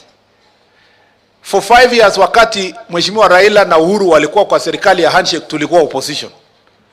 Tulikuwa na choice ya kuandamana na kuchoma na tires na kufanya hiyo yote, lakini we chose not to do it. We became responsible citizens of Kenya even when we are out of government. I want to tell Mheshimiwa Raila, you can still be in opposition and become a responsible citizen of Kenya to carry out responsibly your responsibilities as an opposition leader. Sasa ukienda kuchoma barabara, unang'oa ile rails yenye inashikilia barabara, mnachoma tama kwa barabara. Where are we going to get money to rebuild those roads? Kisumu has become now a place of violence. How are we going to get to protect our infrastructure? Kuna investor tulikuwa tunatafuta wanataka kwenda kuinvest kwa Kisumu Lake Victoria, kwa sababu wako kwa mambo ya port, wanataka kulete more investments there. We have stopping investments. In fact, some of them were going to fly to come to the country. Wametuambia ngoja kwanza mpaka Kisumu itulie ndio tuongee vile tutajenga hiyo area. We cannot be irresponsible leaders no matter whether we are in opposition or we are in government. And we are going to ask this way, Your Excellency. Going forward, anybody who leads maandamano na wachome tamak, wang'oe rails, waharibu barabara, we are going to reach a stage where we will say they will have vicarious liability and their political party, ile pesa wangepata from political parties fund, itolewe kwa Ministry of Roads to repair mabarabara yenye imeng'olewa na wale ambao wanang'oa barabara. That is the only way we are going to make sure these political parties and political actors are going to carry out their opposition responsibilities with a lot of humility and with the right way, the way to go. Your Excellency, kama vile nilikuambia, tunaenda pamoja na Secretary General wa UDA, Mheshimiwa Cleophas Wahungu Malala. Tunatuturia ile mkutano nyingine tulikuomba. Huyu Malala ni kijana shupavu na kiongozi shupavu. Amekuwa rafiki yangu kwa Senate. Tunaenda kazi nyingine, anaenda pale. Ameshikilia ile kazi yake ya Secretary General kwa nguvu sana, Your Excellency. Na anasukuma hii gurudumu ya chama cha UDA kwa nguvu. Na kwa hivyo ningependa kuwaomba ninyi kwa heshima, nimpatie nafasi ya wasalimie kabla hatujatoa mchango yetu ya kanisa ndio tuweze tukuendea. Your Excellency, we thank you for the leadership you are giving us to the President, and you know I have no doubt in my mind that you will lead us to prosperity. Thank you, Your Excellency, and I want to welcome Honorable Cleophas Malala. Na akikuja, nataka kushukuru Malala kwa sababu aliposhindwa na baraza hakupanga maandamano. Yeah? Na hakusema tufungue masafa, alikubali kwa heshima, nyinyi mkampanga ndio amefika hapa. Karibu. Asante sana waziri. Na Mheshimiwa Rigathi Gachagua, Prime Cabinet Secretary wetu Mheshimiwa Musalia Mudavadi, Speaker wetu wa National Assembly Mheshimiwa Moses Masika Wetangula na viongozi wote ambao wako hapa. Ningependa kuwasalamia. Bwana Yesu asifiwe. God is good. Mimi kwanza ni kushukuru sana makanisa ambazo zilikaa chini na patron wao kupanga hafla hii. Na mimi nilikuwa nimetumwa na rais na naibu wa rais kule Rwanda, niende niwakilishe katika ile mkutano wa ile ruling party kule Rwanda. Lakini nilienda kwa naibu wa rais nikamwambia, naibu wa rais, hauwezi nituma Rwanda na unaenda nyumbani kwetu. Uniruhusu Rwanda mtu mwingine aende, mimi nikuje hapa Malava, kwa sababu you are special people to me. Nyinyi ni watu wazuri, kwa sababu wakati nilisimama kura naibu wa rais, mimi hapa Malava, hawa watu wa Malava walinipatia 74% of their votes. Na mimi nasema asante, nitazidi kuwatumikia. Na nyinyi mnajua vizuri sana uchaguzi uliisha. Tulikuwa katika kinyang'anyiro, mkanipigia kura kidemokrasia, kura yangu haikujaa. Mimi kesho yake asubuhi naibu wa rais nilisimama na nikasema nimekubali matokeo ya uchaguzi, kwamba yule gavana ambaye mmechagua yeye atawale miaka 5. Na mimi haujaniona nikienda kwa baraza kuomba handshake ati pia mimi nataka serikali hiyo. Ningependa Raila Odinga akuje kwa shule ambayo mimi nafundisha mambo ya siasa. Ukishindwa kubali umeshindwa. Mimi ningependa kuomba tafadhali naibu wa rais, Kenya tunahitaji amani. Na jinsi vile tunaweza pata amani ni kusikia kila kiongozi. Sisi kama serikali tunasema kwamba tutawasikia wale hata ambao wako na mawazo tofauti na sisi, lakini ile kitu hatutakubali. Tumesema anaenda kupata kwa hii serikali ya Kenya kwanza. Tunataka Raila, wewe kwa sababu ulishindwa kura, wewe enda nyumbani. Na unajua shida ambayo Raila ako nayo sasa hivi, yeye anatembea na shida yake.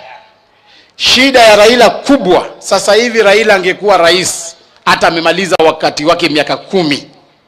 Lakini mtu ambaye alinyima Raila urais anaitwa Martha Karua. Nakumbuka in 2007 Martha Karua alikaa ngumu kabisa, akasema ni lazima Raila aende nyumbani. Sasa Raila, shida yako ni huyo mama Martha Karua huko na yeye. Wewe tafuta room moja, mjifungie ndani ya room, mtatue shida zenyu ndani ya hiyo room. Lakini hata hao ukiwafungia kwa room wawili, hakuna kitu kitatoka huko, si mnajua? Hao mambo imekwisha kabisa. Mwisho, Mheshimiwa Naibu wa Rais, sisi tunaamini uongozi wa rais wetu William Ruto. Na mimi nashukuru kama vile nilikuambia, nasema ni lazima Raila aende nyumbani. Sasa Raila, shida yako ni huyo mama Martha Karua huko na yeye. Wewe tafuta room moja, mjifungie ndani ya room, mtatue shida zenyu ndani ya hiyo room. Lakini hata hao ukiwafungia kwa room wawili, hakuna kitu kitatoka huko, si mnajua? Hao mambo imekwisha kabisa. Mwisho, Mheshimiwa Naibu wa Rais, sisi tunaamini uongozi wa rais. Ningependa kuwasalamia. Bwana Yesu asifiwe. God is good. Mimi kwanza ni kushukuru sana makanisa. Nasema ni lazima Raila aende nyumbani. Sasa Raila, shida yako ni huyo mama Martha Karua huko na yeye. Wewe tafuta room moja, mjifungie ndani ya room, mtatue shida zenyu ndani ya hiyo room. Lakini hata hao ukiwafungia kwa room wawili, hakuna kitu kitatoka huko, si mnajua? Hao mambo imekwisha kabisa. Mwisho, Mheshimiwa Naibu wa Rais, sisi tunaamini uongozi wa rais wetu William Ruto. Na mimi nashukuru wewe na rais mlikaa chini mkasema masuala ya siasa ya serikali, mkanipatia hiyo ofisi kwamba mimi niendeshe masuala ya siasa. Na vile rais mstaafu marehemu mmoja alisema, siasa mbaya maisha mbaya. Mimi ningependa kuwaomba watu wangu wa jamii ya mkoa wa Magharibi, tafadhali, hata kama hatukupigane vizuri 2027 hapa Western Region 80% of the votes, paka tupigie Rais William Ruto kura ndio tupate shares zetu kwa serikali hiyo vizuri. Naibu wa Rais, ulisema kwamba hii serikali watu wako na shares, na ukasema Mlima Kenya nyinyi mko na share mingi. Ni ukweli. Lakini sisi tunajipanga hapa Western. Tunakaa chini na kiongozi wetu Musalia, tunakaa chini na viongozi wetu Wetangula. 2027 tutakuwa na shares mingi, na usibadilishe formula. Wacha tu hiyo formula ibaki. Tuone Waluya vile watakaa kwa hiyo serikali kuliko hata nyinyi watu wa Mlima. Mimi mwisho ningependa kutambua viongozi wa makanisa wa Western Region ambao wanaombea mkoa wetu kisiasa na kimaendeleo. Wako hapa, ningependa wasimame wakiongozwa na Bishop Olmasai. Wako viongozi wa kanisa wa Western Region Committee wako hapa. Hawa ni viongozi ambao wanaomba na sisi kila siku. Tungependa tuzidi kukaa pamoja. Na Mheshimiwa Faruk, wewe ni mtu wa nguvu. Vile umeunda hii hafla leo, mimi nimesema nitafanya juu na chini kwamba kila constituency ya Kakamega ifanyiwe hafla kama hii. Tukuje tusaidie makanisa zetu, kwa sababu hiyo ndio msingi ya kanisa zetu. So utaniruhusu tu mimi na Mheshimiwa Murkomen tunatoka tutoe mchango wetu. Ningependa kutoa mchango wangu wa nusu milioni, 500,000 shillings. Waziri pia anaongeza 500,000. Sisi ni watu wa nguvu bana, si ndio? Sisi nashukuru na mzidi kutuombea na tutasimama na nyinyi kabisa. Thank you, may God bless you. Asante. Sasa wabunge wenzangu, please. Abandu be Malava mulio mlembe. Bwana Yesu nasifiwe. Our Deputy President Manirigiji, PCS, ma-DVD, Earthquake mwenyewe, our Speaker Moses Wetangula, Papa wa Roma, and all protocols observed. I want to kushukuru ndugu yangu Kibet Faruk na mbunge wa Malava. Na mbunge wa wapi? Abandu be Malava. Simwayanza wana wenywe bano. Mwayanza ma-DVD. Earthquake mwenyewe. Mwayanza Papa wa Roma. Mwayanza kila mtu. Wacha niwaambie hivi, kanisa, we are thankful for this day. Mmefanya vizuri kutuweka pamoja na tumekuja kushukuru Mungu kwa umbali ametuleta. Niko na jambo moja ama mbili nataka niseme ambao wenzangu wamesema. Mimi kama mama wa hii area Adagala Beatrice, mama mbunge wa Vihiga County, chama ikiwa ni ANC, ningependa kuambia Raila namna hivi. Raila ameleta aibu sana sana. Wacha niambie vijana wetu wa Western Region, Masinde Muliro akiamuka, Moses Mudamba akiamuka, Martin Shikuku akiamuka, akute Eugene Wamalwa na sufuria kwa kichwa, amebeba na mwiko Waluya, makanisa ambayo imekaa hapa. Hiyo ni ya mambo ya aina gani namna hiyo? Mnakubali hiyo? Hiyo ni aibu ama si aibu? Ona ile aibu Raila anaweka vijana wetu ndani. Jambo la pili, huyu mzee tukikuja kanisa vile tumekuja hivi, anasema wanaenda nini? Anakashifu William Ruto, anakashifu Rigathi, anakashifu Musalia, anakashifu Wetangula, anasema tunaenda makanisa nini? Huyu mzee amebeba watu wake wa Kisumu. Watu wameenda mortuary of all the places. Waluya. Mmesikia hiyo? Wameenda kutoa maiti, wanaiba masanduku. Hiyo ni surely bishops of Masai, all bishops here. Is that in order? Kesho kuna maandamano. Mzee amesema hapa wa Catholic, Palm Sunday Day. Hiyo ndio maandamano tunafaa tufanye, maandamano ya amani, sio maandamano ya mtu kulete juju ya kutoka Enugu kuja kuroga Kenya, watu wanakufa na yeye anafurahia kuona damu. Watu wa Malava, mnaambiaje Raila? Sawa gani Raila anataka ifunguliwe? Kwa nini hataki sawa ya MCS wa ODM, wabunge wa ODM, senators wa ODM, women reps wa ODM, governors wa ODM? Kwa nini hataki hiyo sawa ifunguliwe? Hizo zilipigwa vizuri. Yake tu peke yake ndio ikupigwa vizuri.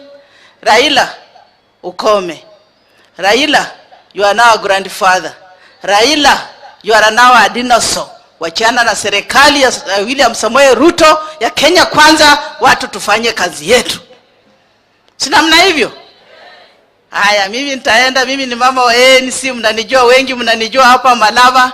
Tulikuja kampeni hii ni Malulu na watu wote wa ANC na watu wote wa Kenya Kwanza na mkatupatia kura. Na ningesi Bwana Faruk, panga hiyo list yako from here, where next, Vihiga should follow and all counties must do the same thing. Thank you very much Faruk. I'm also leaving na niko na 100 zangu pia za kusindikisha. Asante. Your Excellency, the Deputy President of the Republic of Kenya, Prime Cabinet Secretary, ma-DVD, Speaker of the National Assembly, and all protocols observed.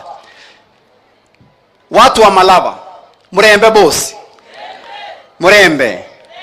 Asante sana. Yangu leo naibu ya rais is very little, kwa sababu mimi ni neighbor wa Malava na tumekuja kusimama pamoja ndio tuseme asante. Na tunakushukuru sana. Kwanza ni kushukuru Faruk Kibet, mheshimiwa mwenyewe ambaye amechukua muda kuhakikisha kwamba sisi wote tumekuja pamoja ndio tuseme asante. Mheshimiwa Faruk, what you have done has touched many people in this country. And I want to personally thank you because you've gone around this country. If there is anybody mwenye anaelewa Kenya ni wewe Mheshimiwa Faruk. Tunasema asante. Na tunashukuru His Excellency the Deputy President. First, I want to commend you, Your Excellency, kwa msimamo ambao umesema tangu hii mambo ya maandamano yanze. Umesimama na ulisema hakuna mambo ya handshake. And you have stood, and I am telling you, Kenyans are behind you, na tunasema hatuwezi kubali mambo ya handshake. Sana hapa Western, huko Rift Valley, na many parts of Kenya, we will not stand with it. Your Excellency, we do a great business between Mosop and Malava and Western. Tuko na maziwa nyingi yenye tunaleta hapa Western. Tuko na ng'ombe yenye tunaleta kufanya biashara. Tuko na mboga yenye tunaleta. Shida, Your Excellency, vile umesikia, ni mambo ya barabara. Kuna barabara inatoka Chepterwai, Cheptilil mpaka hapa Malava. Imekuwa shida wakati tunaleta ng'ombe. By the time inafika hapa, ng'ombe zingine zinaanza kufa. Your Excellency, and I know Murkomen has mentioned the CS, we urge you to really expedite the process of making this road. Ndio sasa biashara iendelee. And the last one, Your Excellency, is a security road that starts from Mikoli, inakuja Tabolwa mpaka Kaiboi. Your Excellency, we are requesting that a police station is established at Tabolwa so that we continue to exist between Malava and Mosop in peace. Saizi hatuna police station. Hapa Chepterwa, Your Excellency, hatuna, kuna polisi lakini hawana ofisi, hawana kari. So I'm asking you, Your Excellency, to consider if we can get a vehicle for the police station, and also if we can request a police station to be established at Tabolwa. Mpaka hapo, Your Excellency, wacha niseme asante. We came together with my MCS from Tabolwa. Wacha wasimame tu mahali wako, waseme asante, to be recognized. Asante sana. Thank you so much, Your Excellency, for your gracing. And also, let me request Kibet, Faruk. Vile sasa Mosop and Malava are conjoined twins. The next Thanksgiving and prayers, Faruk, tutengeneze huku Mosop ndio tusimame pamoja. Mpaka hapo nasema asanteni sana na Mungu awabariki. Asante. Bwana Yesu asifiwe. Asante. Majina yangu ni Fred Ikana, nikiwa mbunge wa Shinyalu. Hapo tarehe 9 mwezi wa 8 tulizaliwa tukiwa mapacha, mimi na huyu ndugu yangu Malulu Injendi, kwa sababu Shinyalu na Malava ndio ilisimama zaidi na serikali ya Kenya kwanza. Na pia nichukue nafasi hii kumshukuru naibu wa rais kwa sababu ulisimama na mimi kabisa. Ile rally ulikuja pale Handidi ilibadilisha maneno. Kwa hivyo nashukuru sana. Mimi kama jirani nichukue tu nafasi pia kukuomba Mheshimiwa naibu wa rais pamoja na waziri mkuu na Weta pamoja na mawaziri walio hapa kwamba pale Shinyalu pia niko na changamoto kubwa ya barabara. Ukizingatia barabara hizi ambazo zimetajwa hapa, na kuomba tu kwa heshima uzingatie barabara ya kutoka pale kiwanja ndege kupita soko Shinyalu, Virembe, Rondo mpaka Chepsonoi, ili tuunganishe sehemu hii yetu ikue na mawasiliano bora. Na pia kuna barabara ya kutoka kambi ya Mwanza inaingia mpaka Kambiri, ipite ifike pale Chirobani, alafu ikutane na hiyo ya Rondo. Ukitutengenezea hayo tutashukuru sana Mheshimiwa. Kwa hiyo machache, najua tuko na haraka na nyinyi ndio viongozi tutatarajia kuwasikiliza. Tunaomba tu tuwapatie nafasi ili mseme na sisi, na sisi tusimame pamoja na nyinyi ikifika mwaka wa 2032 baada ya ile tamu ya rais wetu William Ruto. Tuko na imani kwamba kiongozi wa Kenya atatoka kwenu nyinyi watatu kulingana na vile mtatupanga. Asante, Mungu awabariki.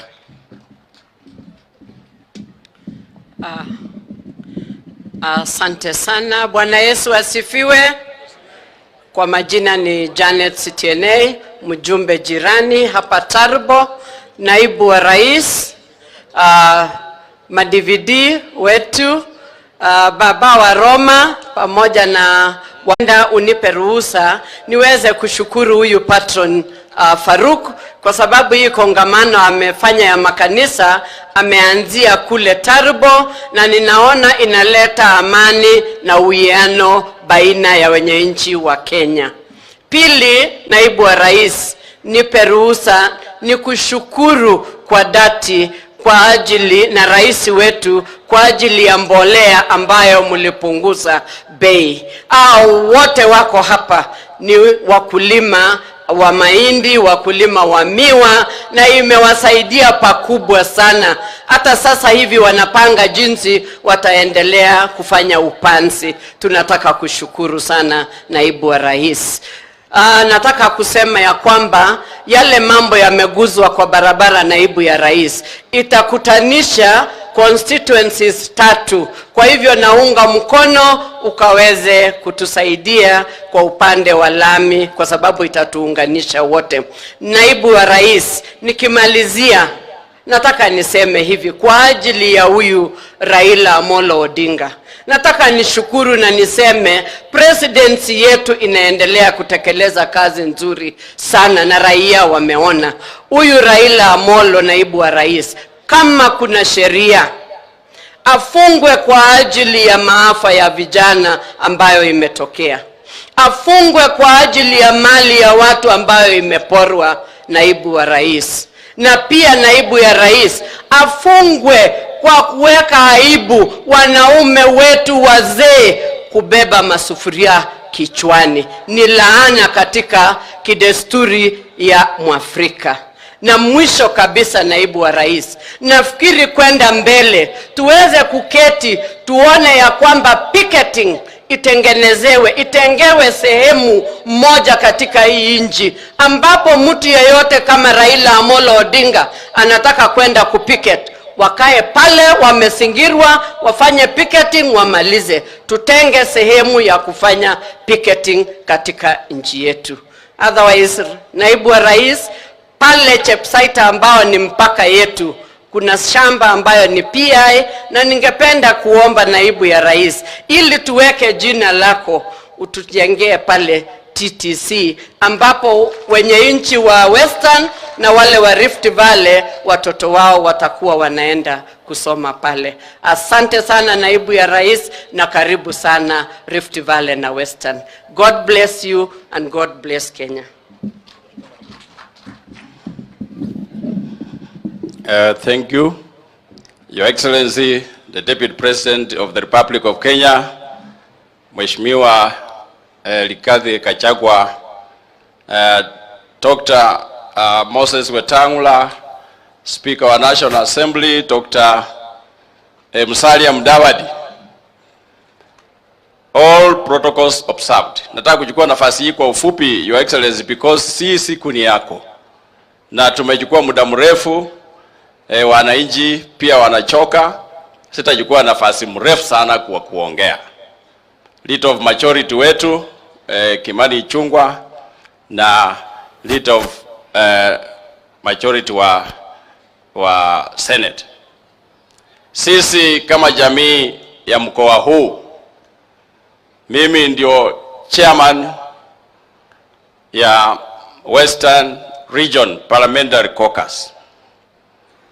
Na tumeongea wabunge wote kabla hii maneno, tukasema ya kwamba sisi hatutaingia kwa mambo ya maandamano. Na nataka kushukuru nyinyi jamii yote ya Rift Valley na ya hapa Western Region ya kwamba mmetusikiza kama viongozi wenyu na mkae namna hiyo kangari. Nataka kuchukua nafasi hii kushukuru Mheshimiwa Malulu Injendi. Hii Rosari anafaa si ya ukora, yani ni mtu wa haki. Na mlifanya vizuri kuchagua yeye. kama mbunge wetu katika mkoa huu. Na mheshimiwa, endelea kuombea sisi, hata vile mlinichagua mimi mliniona, yani nimesikia maneno yakiongelewa hapa. Mheshimiwa gavana wetu wa jimbo la Bungoma kiongelewa, na mimi ndio nilikuwa kwa hii serikali. Wakaniweka pingo, wakanifunga, hawakutaka nikuwe kwa hii serikali, wakanitisha, wakanitoa. Sasa vitu ikiongelewa hapa, mimi nasikia vibaya, kwa vile mimi ndio ningekuwa napokea hizo vitu. Lakini mheshimiwa, uko kwa njia mzuri, makamu wa rais. Umeanza mkuu yako sawa sawa, tembea ukitembea kila mahali. Tuko na viongozi hawa kina speaker na cabinet prime secretary. Utembee na wao. Tembea na hawa. Sisi pia kama wananchi wa mkoa huu, tuko nyuma yenyu. Wewe na president mmefanya mengi katika taifa hili, na hii kura mimi ni mtu ya opposition na tulishindwa. Lazima tuseme ukweli. Ruto alitangazwa kama mshindi na ni iko hivyo hivyo. Kama ni furuku angeleta wakati ule, na hii serikali iko miezi 6 tu, hamuchaendelea sana, na ile hata budget yenyu hamuchaitumia, hamuchaanza. Kwa hivyo ile budget iko ni ya Uhuru na Raila wakiwa kwa handshake. Kwa hivyo tupee hii serikali, naomba Raila apee hii serikali nafasi ili pia wajipange, tuone vile wanaendesha nchi hii kwa ustadi namna gani. Na niko sure ya kwamba hii serikali ya Kenya Kwanza itaenda kudeliver chini ya hawa viongozi wawili. Na sisi kama jamii tuko ndani ya hii serikali. Hata mimi niko ndani ya hii serikali. Kwa vile tuko na one arm of government. Serikali hii Wetangula wako ndani kama speaker. Serikali hii Dr. Musalia Mudavadi yako ndani kama prime secretary, na sisi na mawaziri. Kwa hivyo sisi kama jamii ya Western Region hatuna wasiwasi yoyote. To support hii serikali kwa njia zote. Mheshimiwa President Ruto alijua Faruku huyu, na ametembea naye kwa muda mrefu. Na plani za Faruku hakuna mtu Kenya hii anaweza fikia. Na ndio unaona president anamkwamia tu kwa mambo ya planning, mambo ya mobilization, mambo ya nini. Mheshimiwa Faruku, uendelee namna hiyo, na hiyo heshima kwa rais wetu.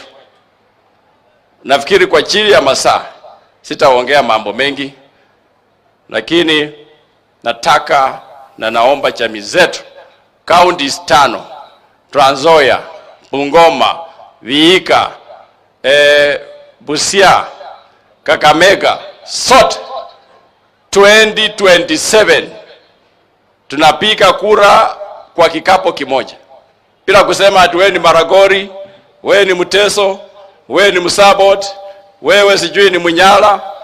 Sisi hiyo vitu ambaye hatutaki. Admini Bukusu, hapana. Tunataka tupike kura kama jamii ya mkoa ya Western Region, na tutaenda mbele, na hivyo tutafanya. Asanteni sana, Your Excellency. Thank you for coming.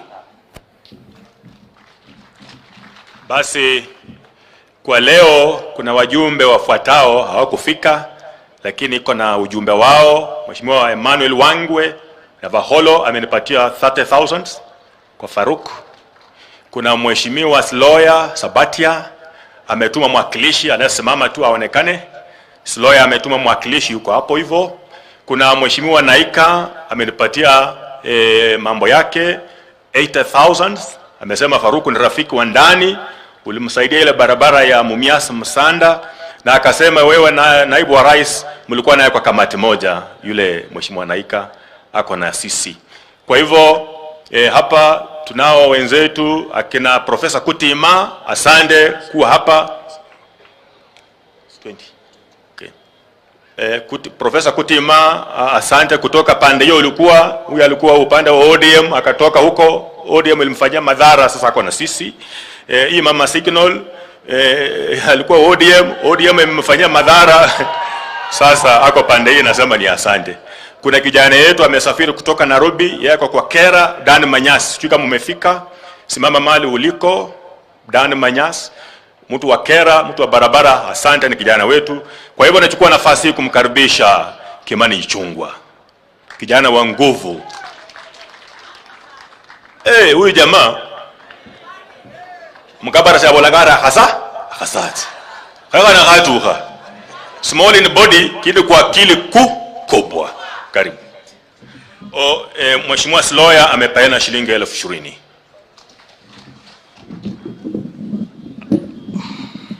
Asante Mheshimiwa Malulu, Mheshimiwa Naibu wa Rais, Mheshimiwa Prime Cabinet Secretary na kiongozi wetu wa bunge, Spika Wetangula, na wananchi wa hapa Mulembev'osi. Mulembev'osi.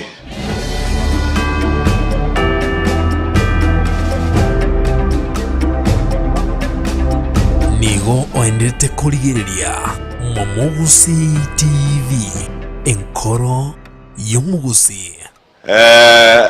Naitwa Kimani Ichung'wah. Kwetu ni huko Kikuyu, Kiambu County, pale Mlima Kenya.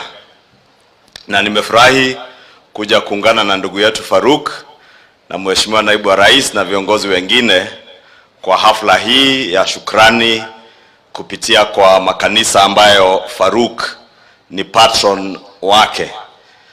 Na Mheshimiwa Faruk, ni vizuri kuwa patron wa makanisa.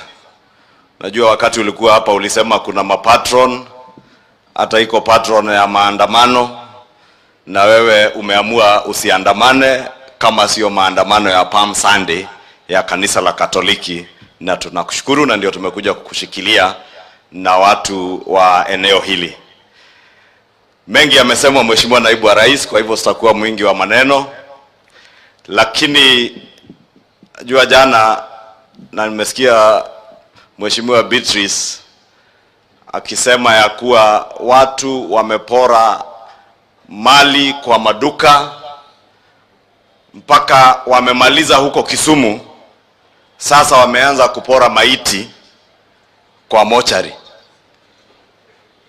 Na umesikia Mheshimiwa Waziri wetu wa barabara akituambia yale yanatendeka, mpaka wawekezaji wanahama kutoka Kisumu, wanatoa uwekezaji wao Kisumu wapeleke sehemu zingine.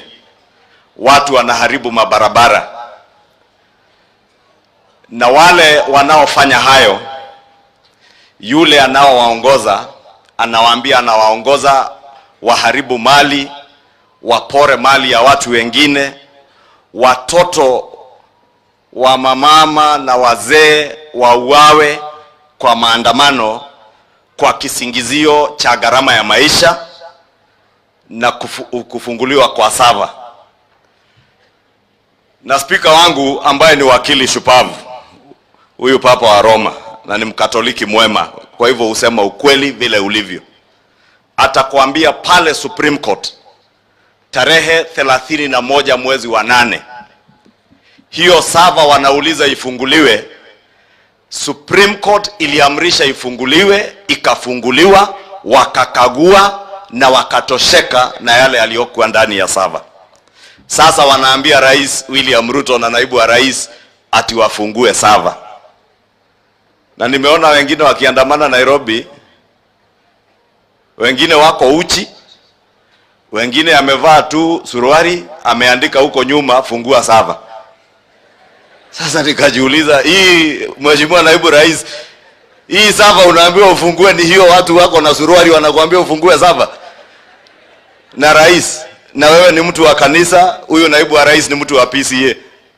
Rais wetu ni mtu wa kanisa. Hizo sava hawa hawezi kujua kufungua. Hawa wametuambia funguo walio nayo ni sava ya uchumi wa Kenya. Venye tutafungua uchumi, watu warudishe pesa mfukoni venye tuliwaahidi tukifanya campaign hata hapa. Therefore, Your Excellency, I just want to call out the hypocrisy of our friends. That you can't be demanding that President William Ruto opens servers that were opened by the Supreme Court, and you verified the results of that electoral process. That is the height of hypocrisy. You cannot be telling us, like the former Prime Minister was telling us yesterday. I saw him lecturing us on how democracy should precede development. And I agree with him. Democracy precedes development. But it is also true that for us to bring down the cost of living that you are asking us to do, there must be development. And development cannot be there if you become disruptive to our economy and destroy the economy that will be creating a means of earning livelihoods for the people of Kenya to be able to bear the cost of living.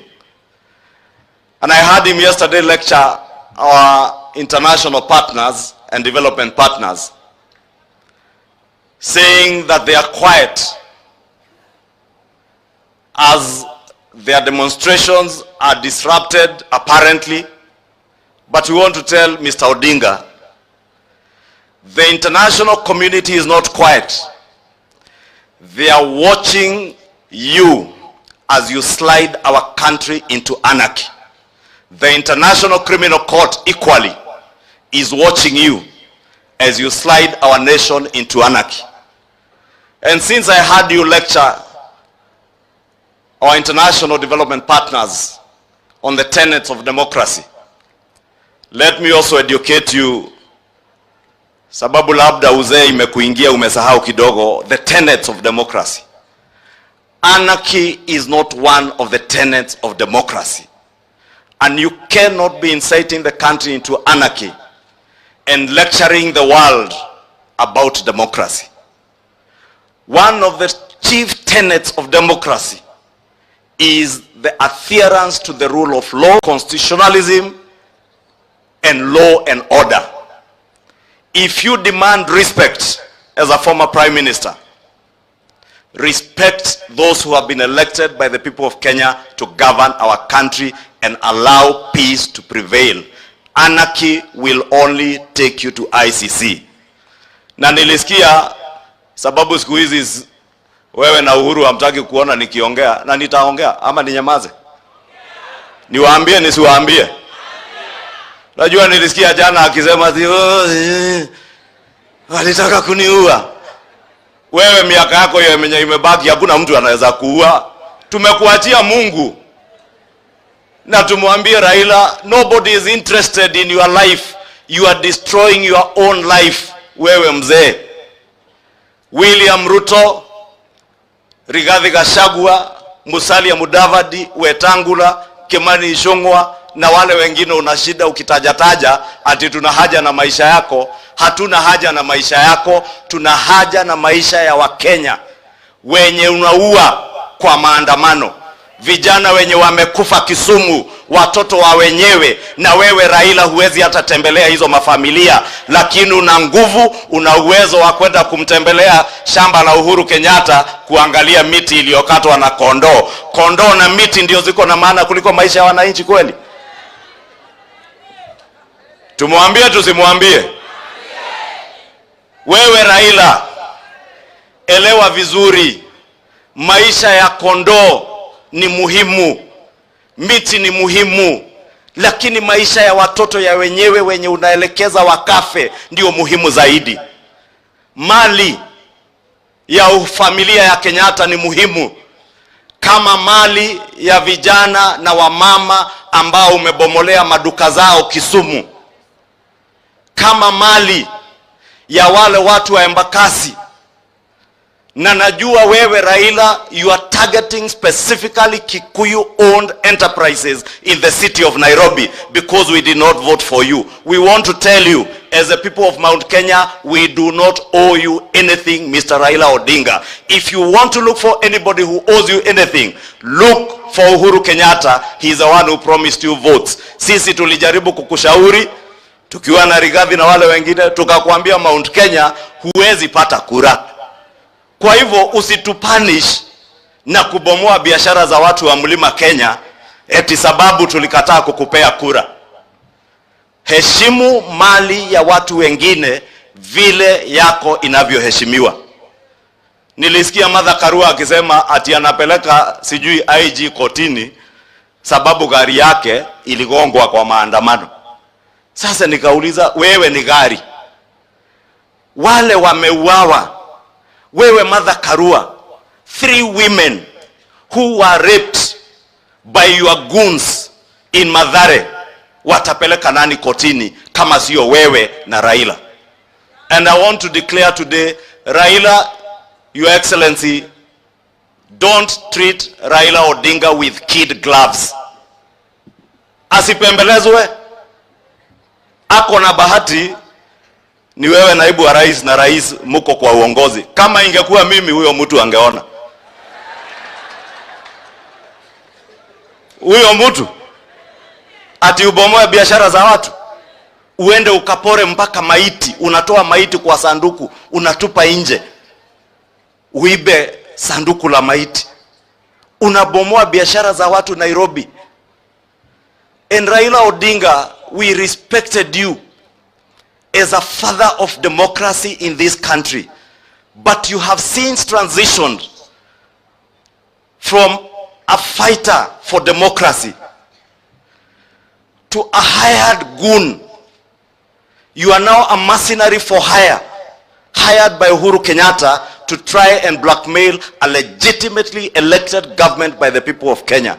We want to demand that the government must now treat Raila Odinga as a leader of goons, as a leader who is leading hooligans who are maiming, raping and looting people, not just in Kisumu but also in parts of Nairobi, and they must be stopped.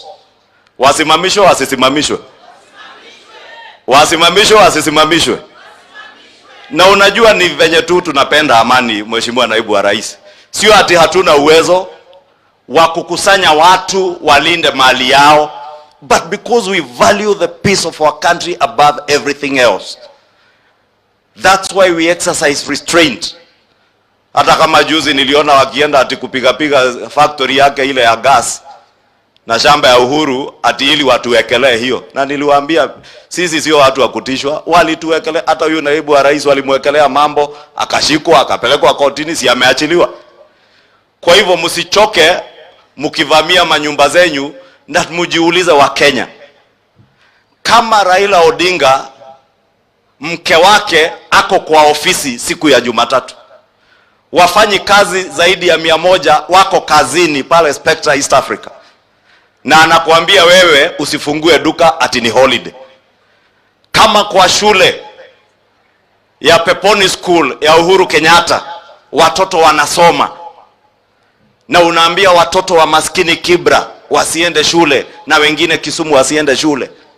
Na by the way, ni sehemu kidogo tu, na naibu wa rais, tafadhali zimeni hii maneno, sababu Mlima Kenya yote hakuna maandamano. Ndio walijaribu ati wakivamia shamba ya Kenyatta ati watu wa Mount Kenya wataamuka waingie kwa maandamano, wa join kwa maandamano. Watu wa Mount Kenya walichanuka. Watu wa Western, mumeona governor wetu hapa Kakamega hayuko kwa maandamano. Kakamega iko maandamano? Watoto wanasoma hawasomi?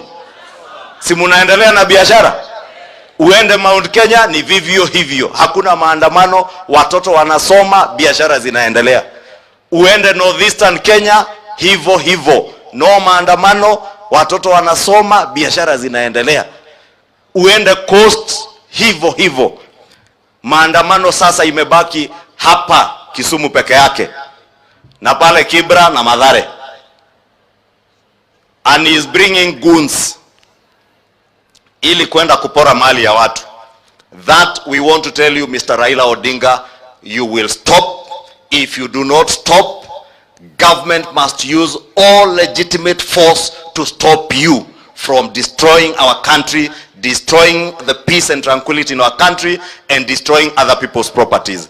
Kwa hayo mengi, nikirudi Nairobi nikiona huyo mzee nichune masikio. Nichune nisichune? Nichune? Asikie vizuri.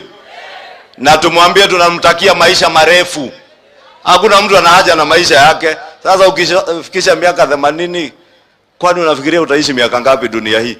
Lakini hayo sisi tumekuachia Mwenyezi Mungu. Serikali ya William Ruto sio serikali ya handshake. Serikali yako wewe Raila Odinga na Uhuru Kenyatta, muliua wa Kenya 200 karibu na 30, mukatupa mili yao hapa River Yala, mukatupa wengine Abadea, wengine Savo. We want to tell you this is a government that respects God and values the sanctity of life. We have no business with your life. Wewe beba shida zako, peleka kwako, lakini usilete wa Kenya wengine. And nobody is interested na wewe, lakini wewe pia heshimu maisha ya watoto wa wenyewe. Yule kijana alikufa Kisumu juzi, yule wa university alikufa ile wiki ingine. Ni watoto, ni binadamu. Kama yule mtoto wako umepeleka Iyala, ama yule wa Kalonzo Musyoka. By the way, hata kwa Kalonzo Musyoka Machakos, Kitui hakuna maandamano, na Kalonzo ndiye huyo amefuata huyo mtu. Kwa Martha Karua mahali alipata kura 3 huko Kirinyaga, ama mnafikiria Martha Karua aliletea Raila kura? Alipata kura ngapi? Yake na ingine ya wale wengine wawili walikuwa hapo Kirinyaga. Si mnajua mlevi alikuwa anauza pombe hapo Kagio? Sitaki kumtaja jina sababu ametulia, aendelee kutulia, si ndio? Watu wa Mlembe mmesema sio maandamano ni maendeleo. Asanteni, Mungu awabariki na muendelee hivyo, tukae kwa amani na musitishwe na mtu wa kitendawili, fujo, kurusha mawe. Si William Ruto alituambia huyu mtu ni yule yule tu wa kungoa reli. Si sasa anangoa reli huko Nairobi? Si ndio hiyo Murkomen amesema wanangoa guardrails? Si anarusha mawe? Na akirushiwa tia gas canister moja anasema anataka kuniua. Kuna mtu anataka kuua. Si tumuombe Mungu jameni, afunguke macho. Asanteni, Mungu awabariki. Ni nani? Ni nani?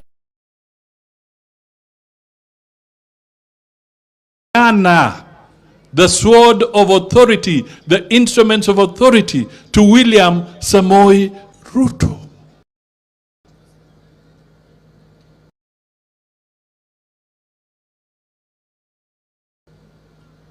Raila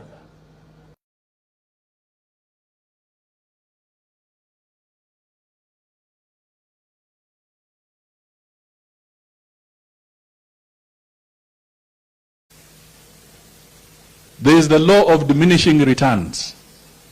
Slowly, people are getting tired. And you cannot say that you are now reacting to the election. What is this delayed syndrome? Miezi 6 imekwisha, umenyamaza, alafu ndio unakuja na delayed syndrome ya kusema the election was not fair. We cannot have this. You cannot have your cake and eat it. You cannot pretend to be the Democrat. Unakasirika na mabalozi because walikuambia Jumapili, walikuambia kwamba you have no case. That is what they told you. And if I'm cheating, you stand somewhere and swear. Because the truth is, they told you you have no case. Mambo ya uchaguzi imekwisha. Hata pahali AU imeandika, AU has written a letter and it has made it clear that the chapter of elections in Kenya is over. Do not take Kenyans for fools. Do not take Kenyans for fools. We have to move forward. Na mimi nashukuru, the majority of the Kenyans have said they have no business with directionless politics. Wanataka wawe kwa rada sawa sawa, na rada ni kuhakikisha kwamba uchumi unafufuliwa, wakulima wanapanda, mahospitali ziko sawa. Sasa wanafanya maandamano. What about the people who are taking patients to hospital? What grudge do you have with the ones who have to go and take their sick ones and loved ones to hospital? Munazuia wasifike hospitali. You cannot treat Kenyans like this. And the international community gave you a lot of latitude. Azimio leaders, the truth of the matter, for a long time, the international community gave a lot of latitude to Raila Odinga. But the reality now is that you can only take people along a certain path up to a certain point. After that, your true colors come out. And when your true colors come out, you must now realize the game is over. Kwa mambo ya media, help us. Help us. The freedom of the media must be protected and defended. But the media must also be responsible. You cannot be commentating like pundits, football pundits or soccer pundits. You know, mumekuwa na panelists. Wanasema sasa wamefika Kangemi, what do you think about that? Sasa wamefika Kibera, what do you think about that? Sasa wamefika, there's a stone being thrown. This is, are you a pundit for anarchy? Are you a commentator for anarchy? Where are the ethics? Where is the ethical attitude about the media? I remember, even when people were sick sometimes, you are even trained not to show certain photographs. You are trained to moderate the photographs that you bring out. Surely, how can you be reporting every day about a pundit? You are the one, today I'm happy because I'm going to cover the maandamano. And my job is to be narrating how they are moving. Tell me, aren't you also breeding anarchy? Aren't you fueling anarchy? And anarchy breeds anarchy. Kenyans, let's be one, let's be united, let's work together. Let us recognize the fact that we have a big challenge ahead of us.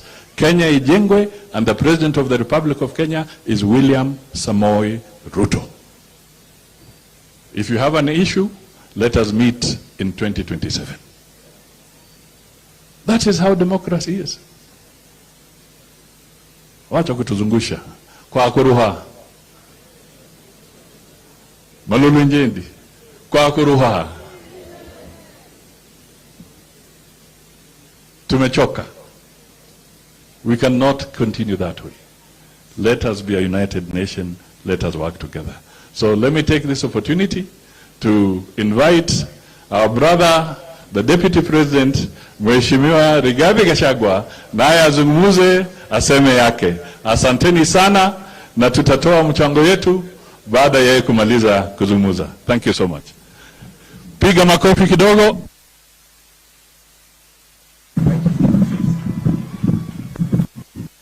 Asanteni, tafadhali mketi. Waziri wetu mkuu, kinara wa bunge yetu ya kitaifa, governor wetu wa Bungoma, the leaders of the majority in the National Assembly and the Senate, viongozi wenzangu wale wamefika hapa, wakaaji wa Malava na Kakamega na Nandi na Uasin Gishu, Mulembe, Mulembe Fosi, Mulembe Te, Mulembe Mea, Mulembe Swa, Mulimoyo, Mulimaramu. Nisalimieni kwa hewa. Bwana Yesu asifiwe. Bwana Yesu asifiwe tena. Iyo mne chamige. Asante sana waziri wetu mkuu, nimeshukuru sana kufika hapa na viongozi wenzangu kwa mwaliko wa ndugu wetu Faruk Kibet kwa ibada ya shukurani ya kumshukuru Mwenyezi Mungu kwa yale mema ametutendea kama taifa, na juu yake wale tumepata nafasi za uongozi. Tunashukuru Mungu pia kwa mvua ambayo umetusaidia kuzalisha chakula. Kwa hivyo viongozi wetu wa dini tunataka tuseme asante, tumefurahia sana kuwa hapa. Juu ya hayo, ningetaka nichukue nafasi hii kulete salamu ya kiongozi wetu, Rais wa Jamhuri ya Kenya, President William Samoei Ruto. Kwa niaba ya Rais William Ruto na mimi na timu yetu yote ya Kenya Kwanza, nataka nikiwa hapa Malava na majirani wa Uasin Gishu na Nandi wakiwa hapa, niseme tuna shukurani tele Rais na mimi na sisi zote kwa maombi yenu. Juu ya maombi mkatuongezea kura tukapata uongozi. Nataka niseme asante. Waziri wetu mkuu, huyu kiongozi wetu Kibet Faruk ni jamaa muungwana na ni kiongozi ako mpango kababe. Ukiangalia mpangilio ya hii hafla, unaheshimu mipango yake, na vile tu hamwezi kujua, si hafla peke yake, zile hafla zote mnaona rais na mimi kila Jumapili katika Jamhuri ya Kenya, mwenye kupanga ni huyu Kibet Faruk.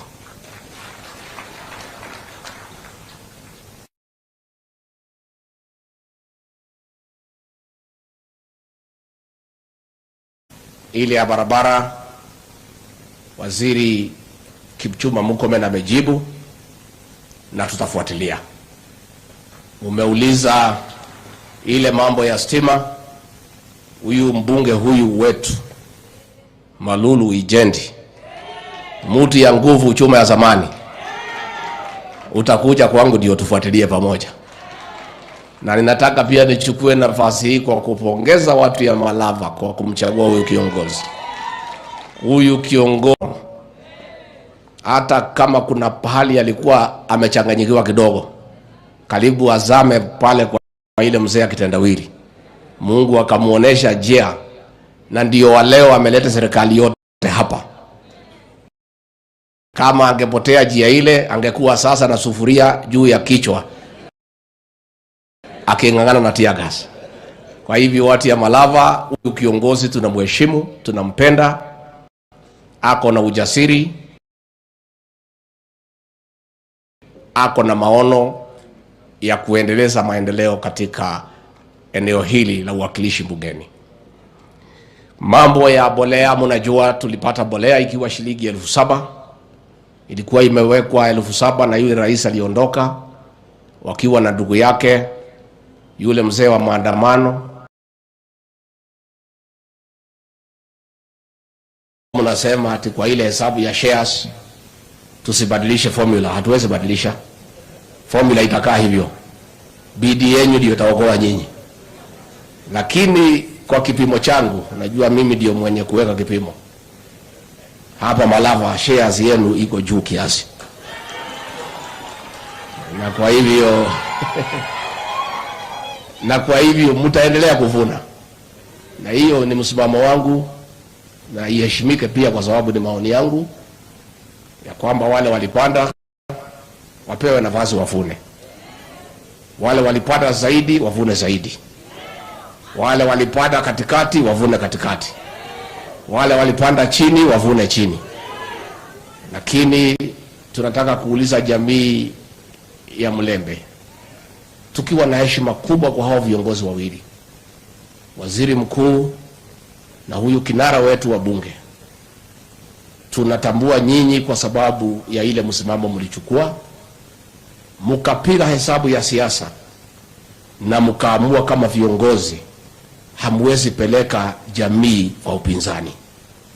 Mliketi chini, mkapima, mkaangalia Kenya na mkatosheka ya kwamba Rais William Ruto atachaguliwa, na ndio mkajiungana yeye, mkaongeza kura, akakuwa mshindi. Jamii ya Mlembe, nataka niseme asante. Going forward, we request the Western region year 2027. William Ruto alishinda hao akiwa nje. Walikuwa na kila kitu. Machief, police, system, deep state, pesa, hata ile ya wizi ya COVID, hiyo yote walikuwa naye. Rais William Ruto akagonga hao 9-0. Sasa akiwa rais 2027 zimu teremko. Kwa hivyo ni mzuri jamii ya Mlembe, chini yao viongozi wenu, mketi chini, mujipange na hii serikali na kuja. Shares yenu kwa hii serikali muongeze marudufu, mara 3 mara 4, mkaribie sisi watu ya mlima. Hata kama hamwezi fikia sisi, mtajaribu. Ama mtatufikia? Mujipange na hii serikali. And leaders have a responsibility to guide communities. And these 2 leaders, we must give it to them. They did a critical analysis of the situation and made the right decision to guide a community into the right direction.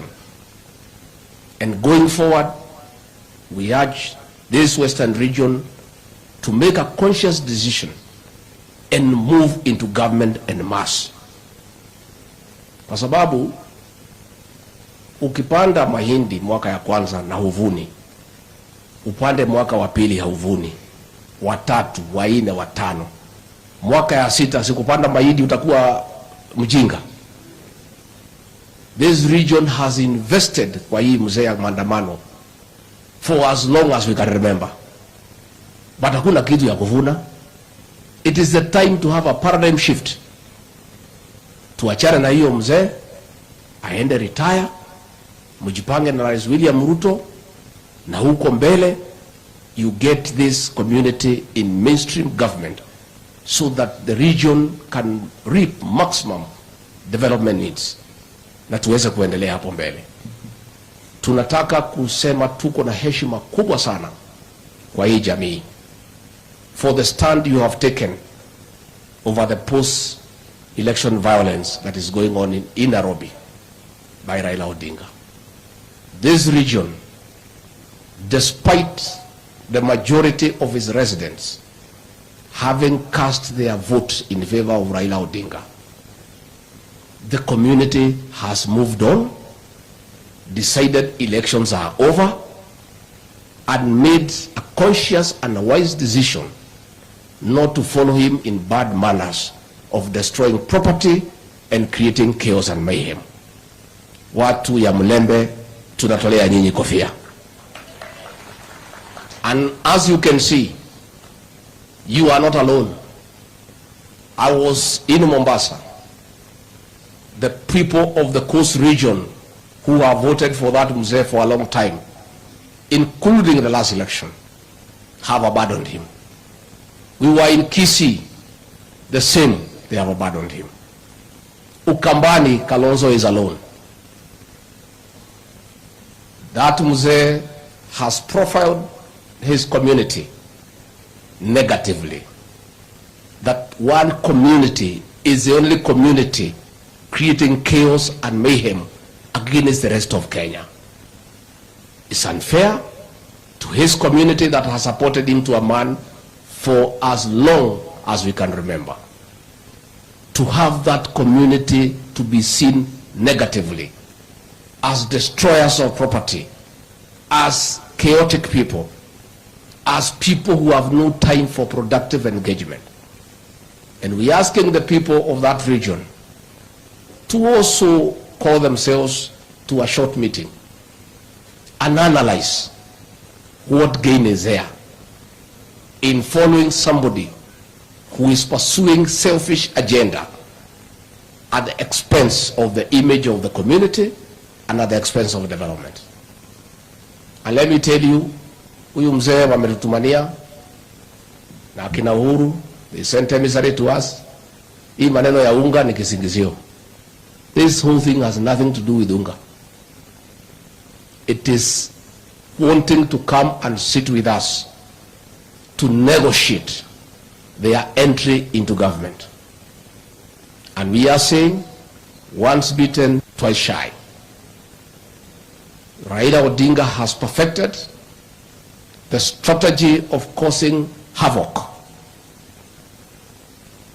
unleashing violence, having people killed, destroying property. Then he is called to the table to negotiate. For 3 times he has gotten into government through blood, through destruction of property.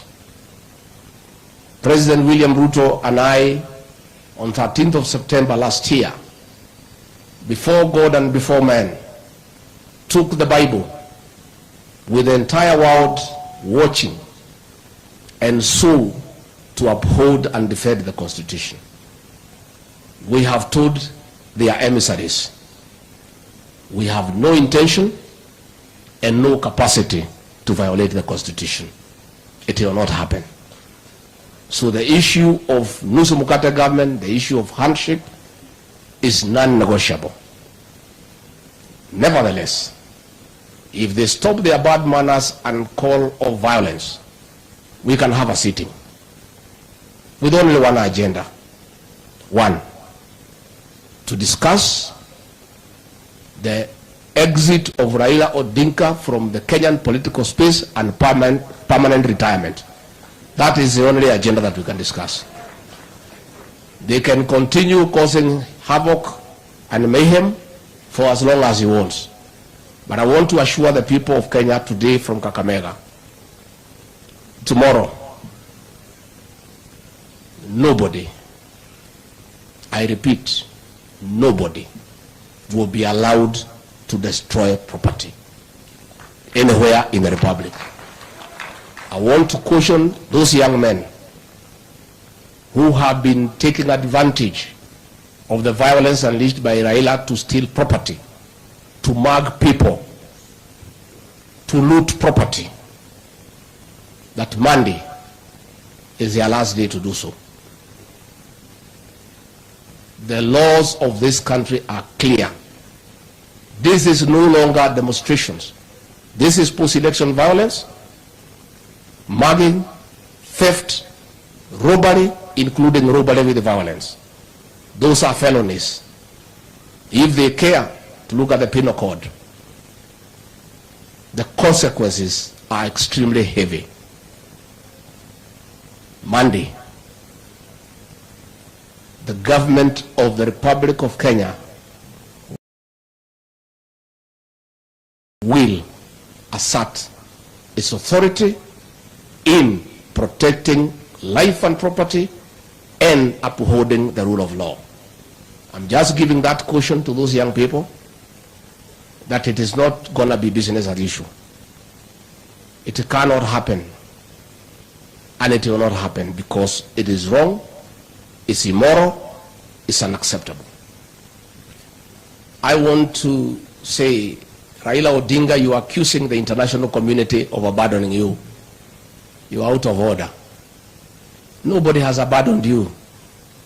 The international community have now known you. They did not know you. You have been exposed.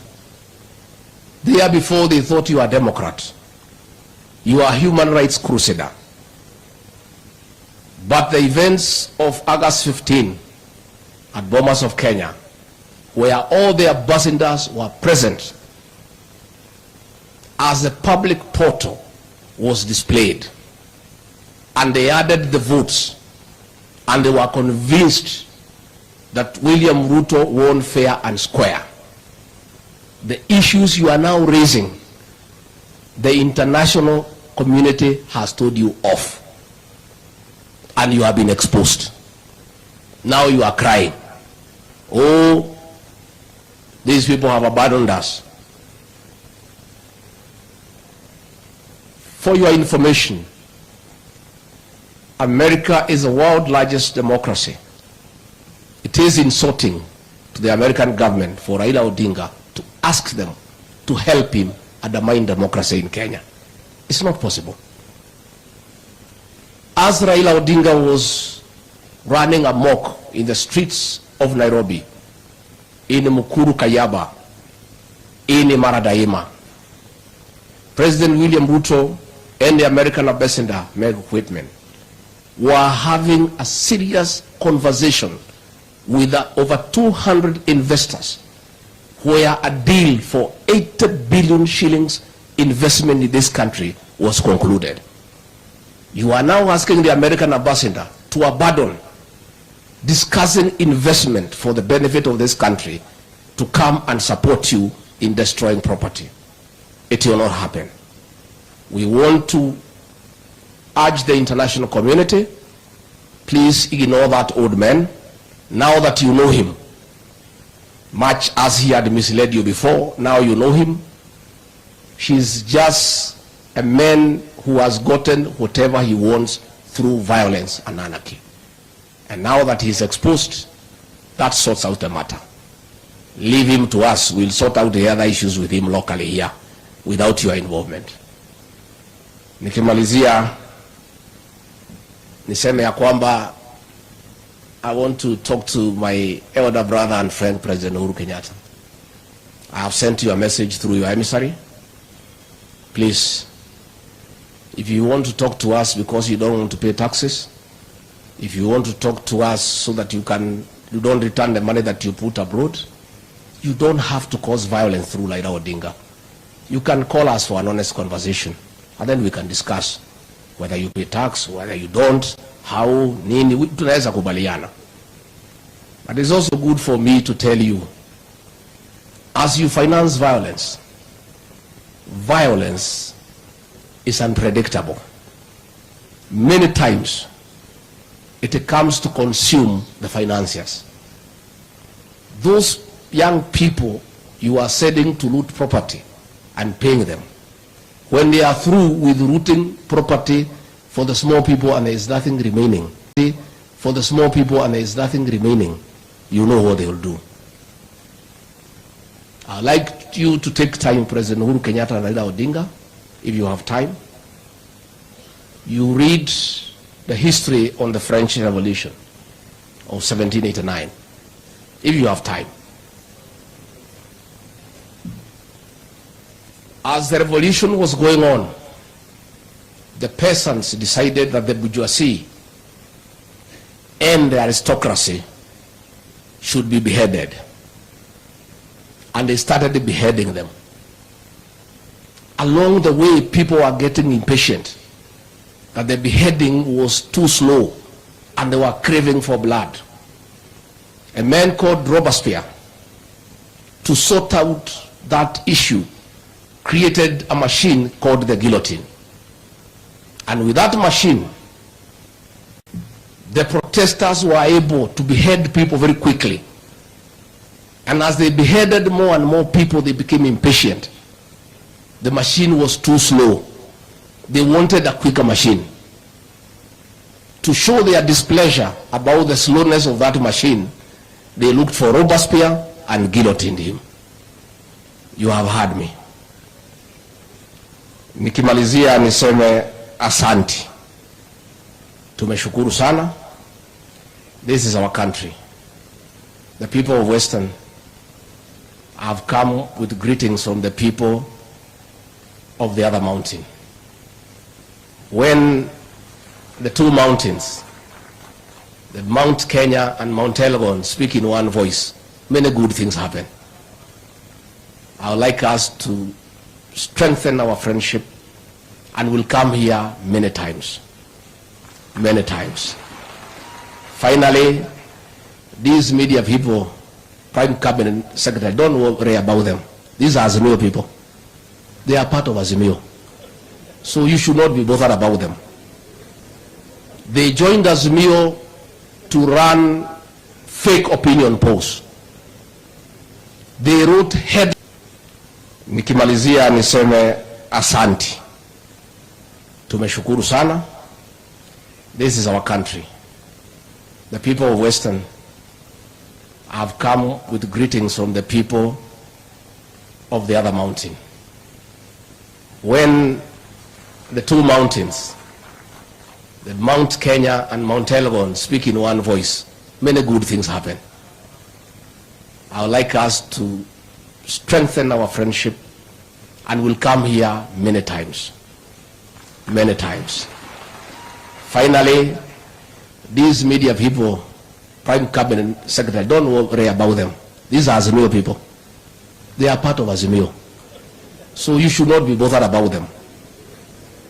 They joined Azimio to run fake opinion polls. They wrote headline after headline that William Ruto stands no chance. They are still in denial. They are still hoping that Raila can push us to bring him into government, and then they can join government too. That is why they are glorifying violence and anarchy, because they are part of Azimio. They are the same people who think and believe that our government can have cracks. They are ones behind a narrative. They are the ones who are behind a narrative that Deputy President and Musalia Mudavadi have a conflict. These same people. A false narrative. Nonsense. Musalia Mudavadi and I have come a long way. When I was personal assistant to President Uhuru Kenyatta, and he was his vice presidential nominee, we worked together. I've eaten food in his house many times. I've spent many nights there. Sisi ni kama chanda na pete. So nyinyi watu ya magazeti, kama mnangojea hii serikali ya William Ruto isabaratike, you will wait for a long time. I've even them seeing, because I had a meeting on Sunday with our security chiefs, and Professor Kindiki, we had sent him to North Rift to deal with the bandit, and he was not able to come to meeting. This same media trying to create a narrative that there is a problem. Nyinyi watu ya Azimio mwachana na sisi. Mungoje tuonane na nyinyi 2027. You join that Azimio brigade and your fellows tukutane kwa debe. Na msitusie sisi woga. You wrote all headlines against us. You demeaned President William Ruto. You called him a thief. You wrote anything bad you can never write about anybody. But the people of Kenya ignored you and elected him as president. The same way you are writing and glorifying violence and then trying to play victim, the people of Kenya will once more ignore you. Watu ya media, poleni sana. Mujaribu 2027 na hiyo mzee yenu.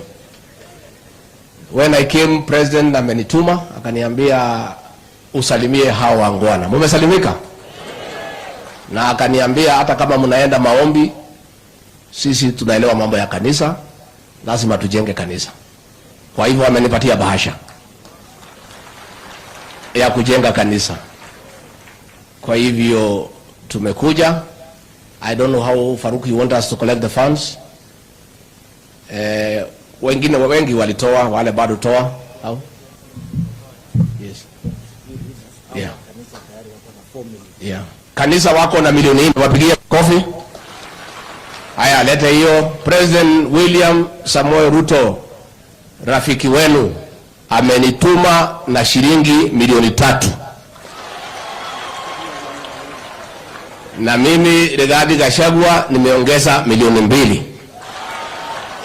Kwa hivyo sisi kutoka presidency tumekuja na shilingi milioni 5 kwa kujenga kanisa. Huyu mtu yangu huyu Malulu Ijende, buti ya nguvu 100,000, mpigieni makofi. Mheshimiwa Naika Johnson rafiki yangu 80,000, mpigieni makofi. Mheshimiwa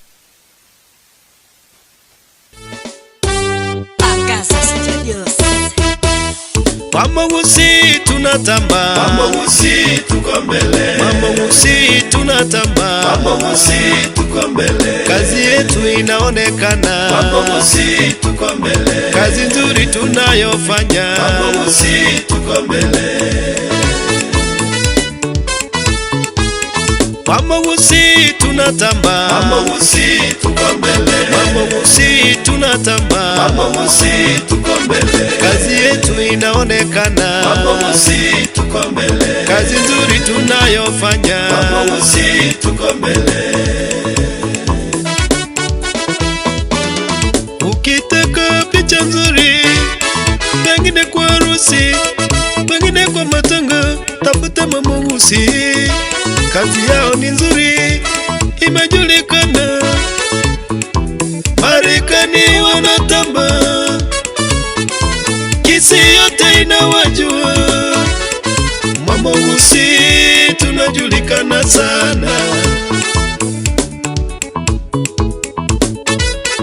Tunawajali wale walio chini, tunawajali waliofanikiwa, Mwamogusii hatubagui sisi, tunafika kila mahali, vijijini hata mijini, kwa masikini tunaingia, kwenye mabonde hatubanduki, Mwamogusii tunatamba. Mwamogusii tunatamba, Mwamogusii tuko mbele, Mwamogusii tunatamba, Mwamogusii tuko mbele, kazi yetu inaonekana, Mwamogusii tuko mbele, kazi nzuri tunayofanya, Mwamogusii tuko mbele. Ukitaka kurekodi muziki, tafuta Mwamogusii, pengine unapoya, tafuta Mwamogusii, harusi yako tafuta Mwamogusii, wakati nzuri tafuta Mwamogusii, yo yo yo yo yo yo yo yo yo yo. Mwamogusii tuko mbele daima yo yo, Mwamogusii tuko mbele ae ae, Mwamogusii tunatamba, Mwamogusii tunatamba.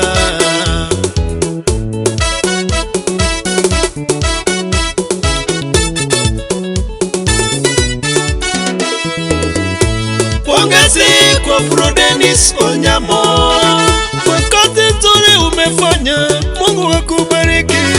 Sio wote wenye moyo kama wako, nimeona matendo yako umetenda, walio chini sasa wameinuka, waliokataliwa umewafanya wanapendwa. Mungu abariki kazi ya mikono yako mpendwa yoyo.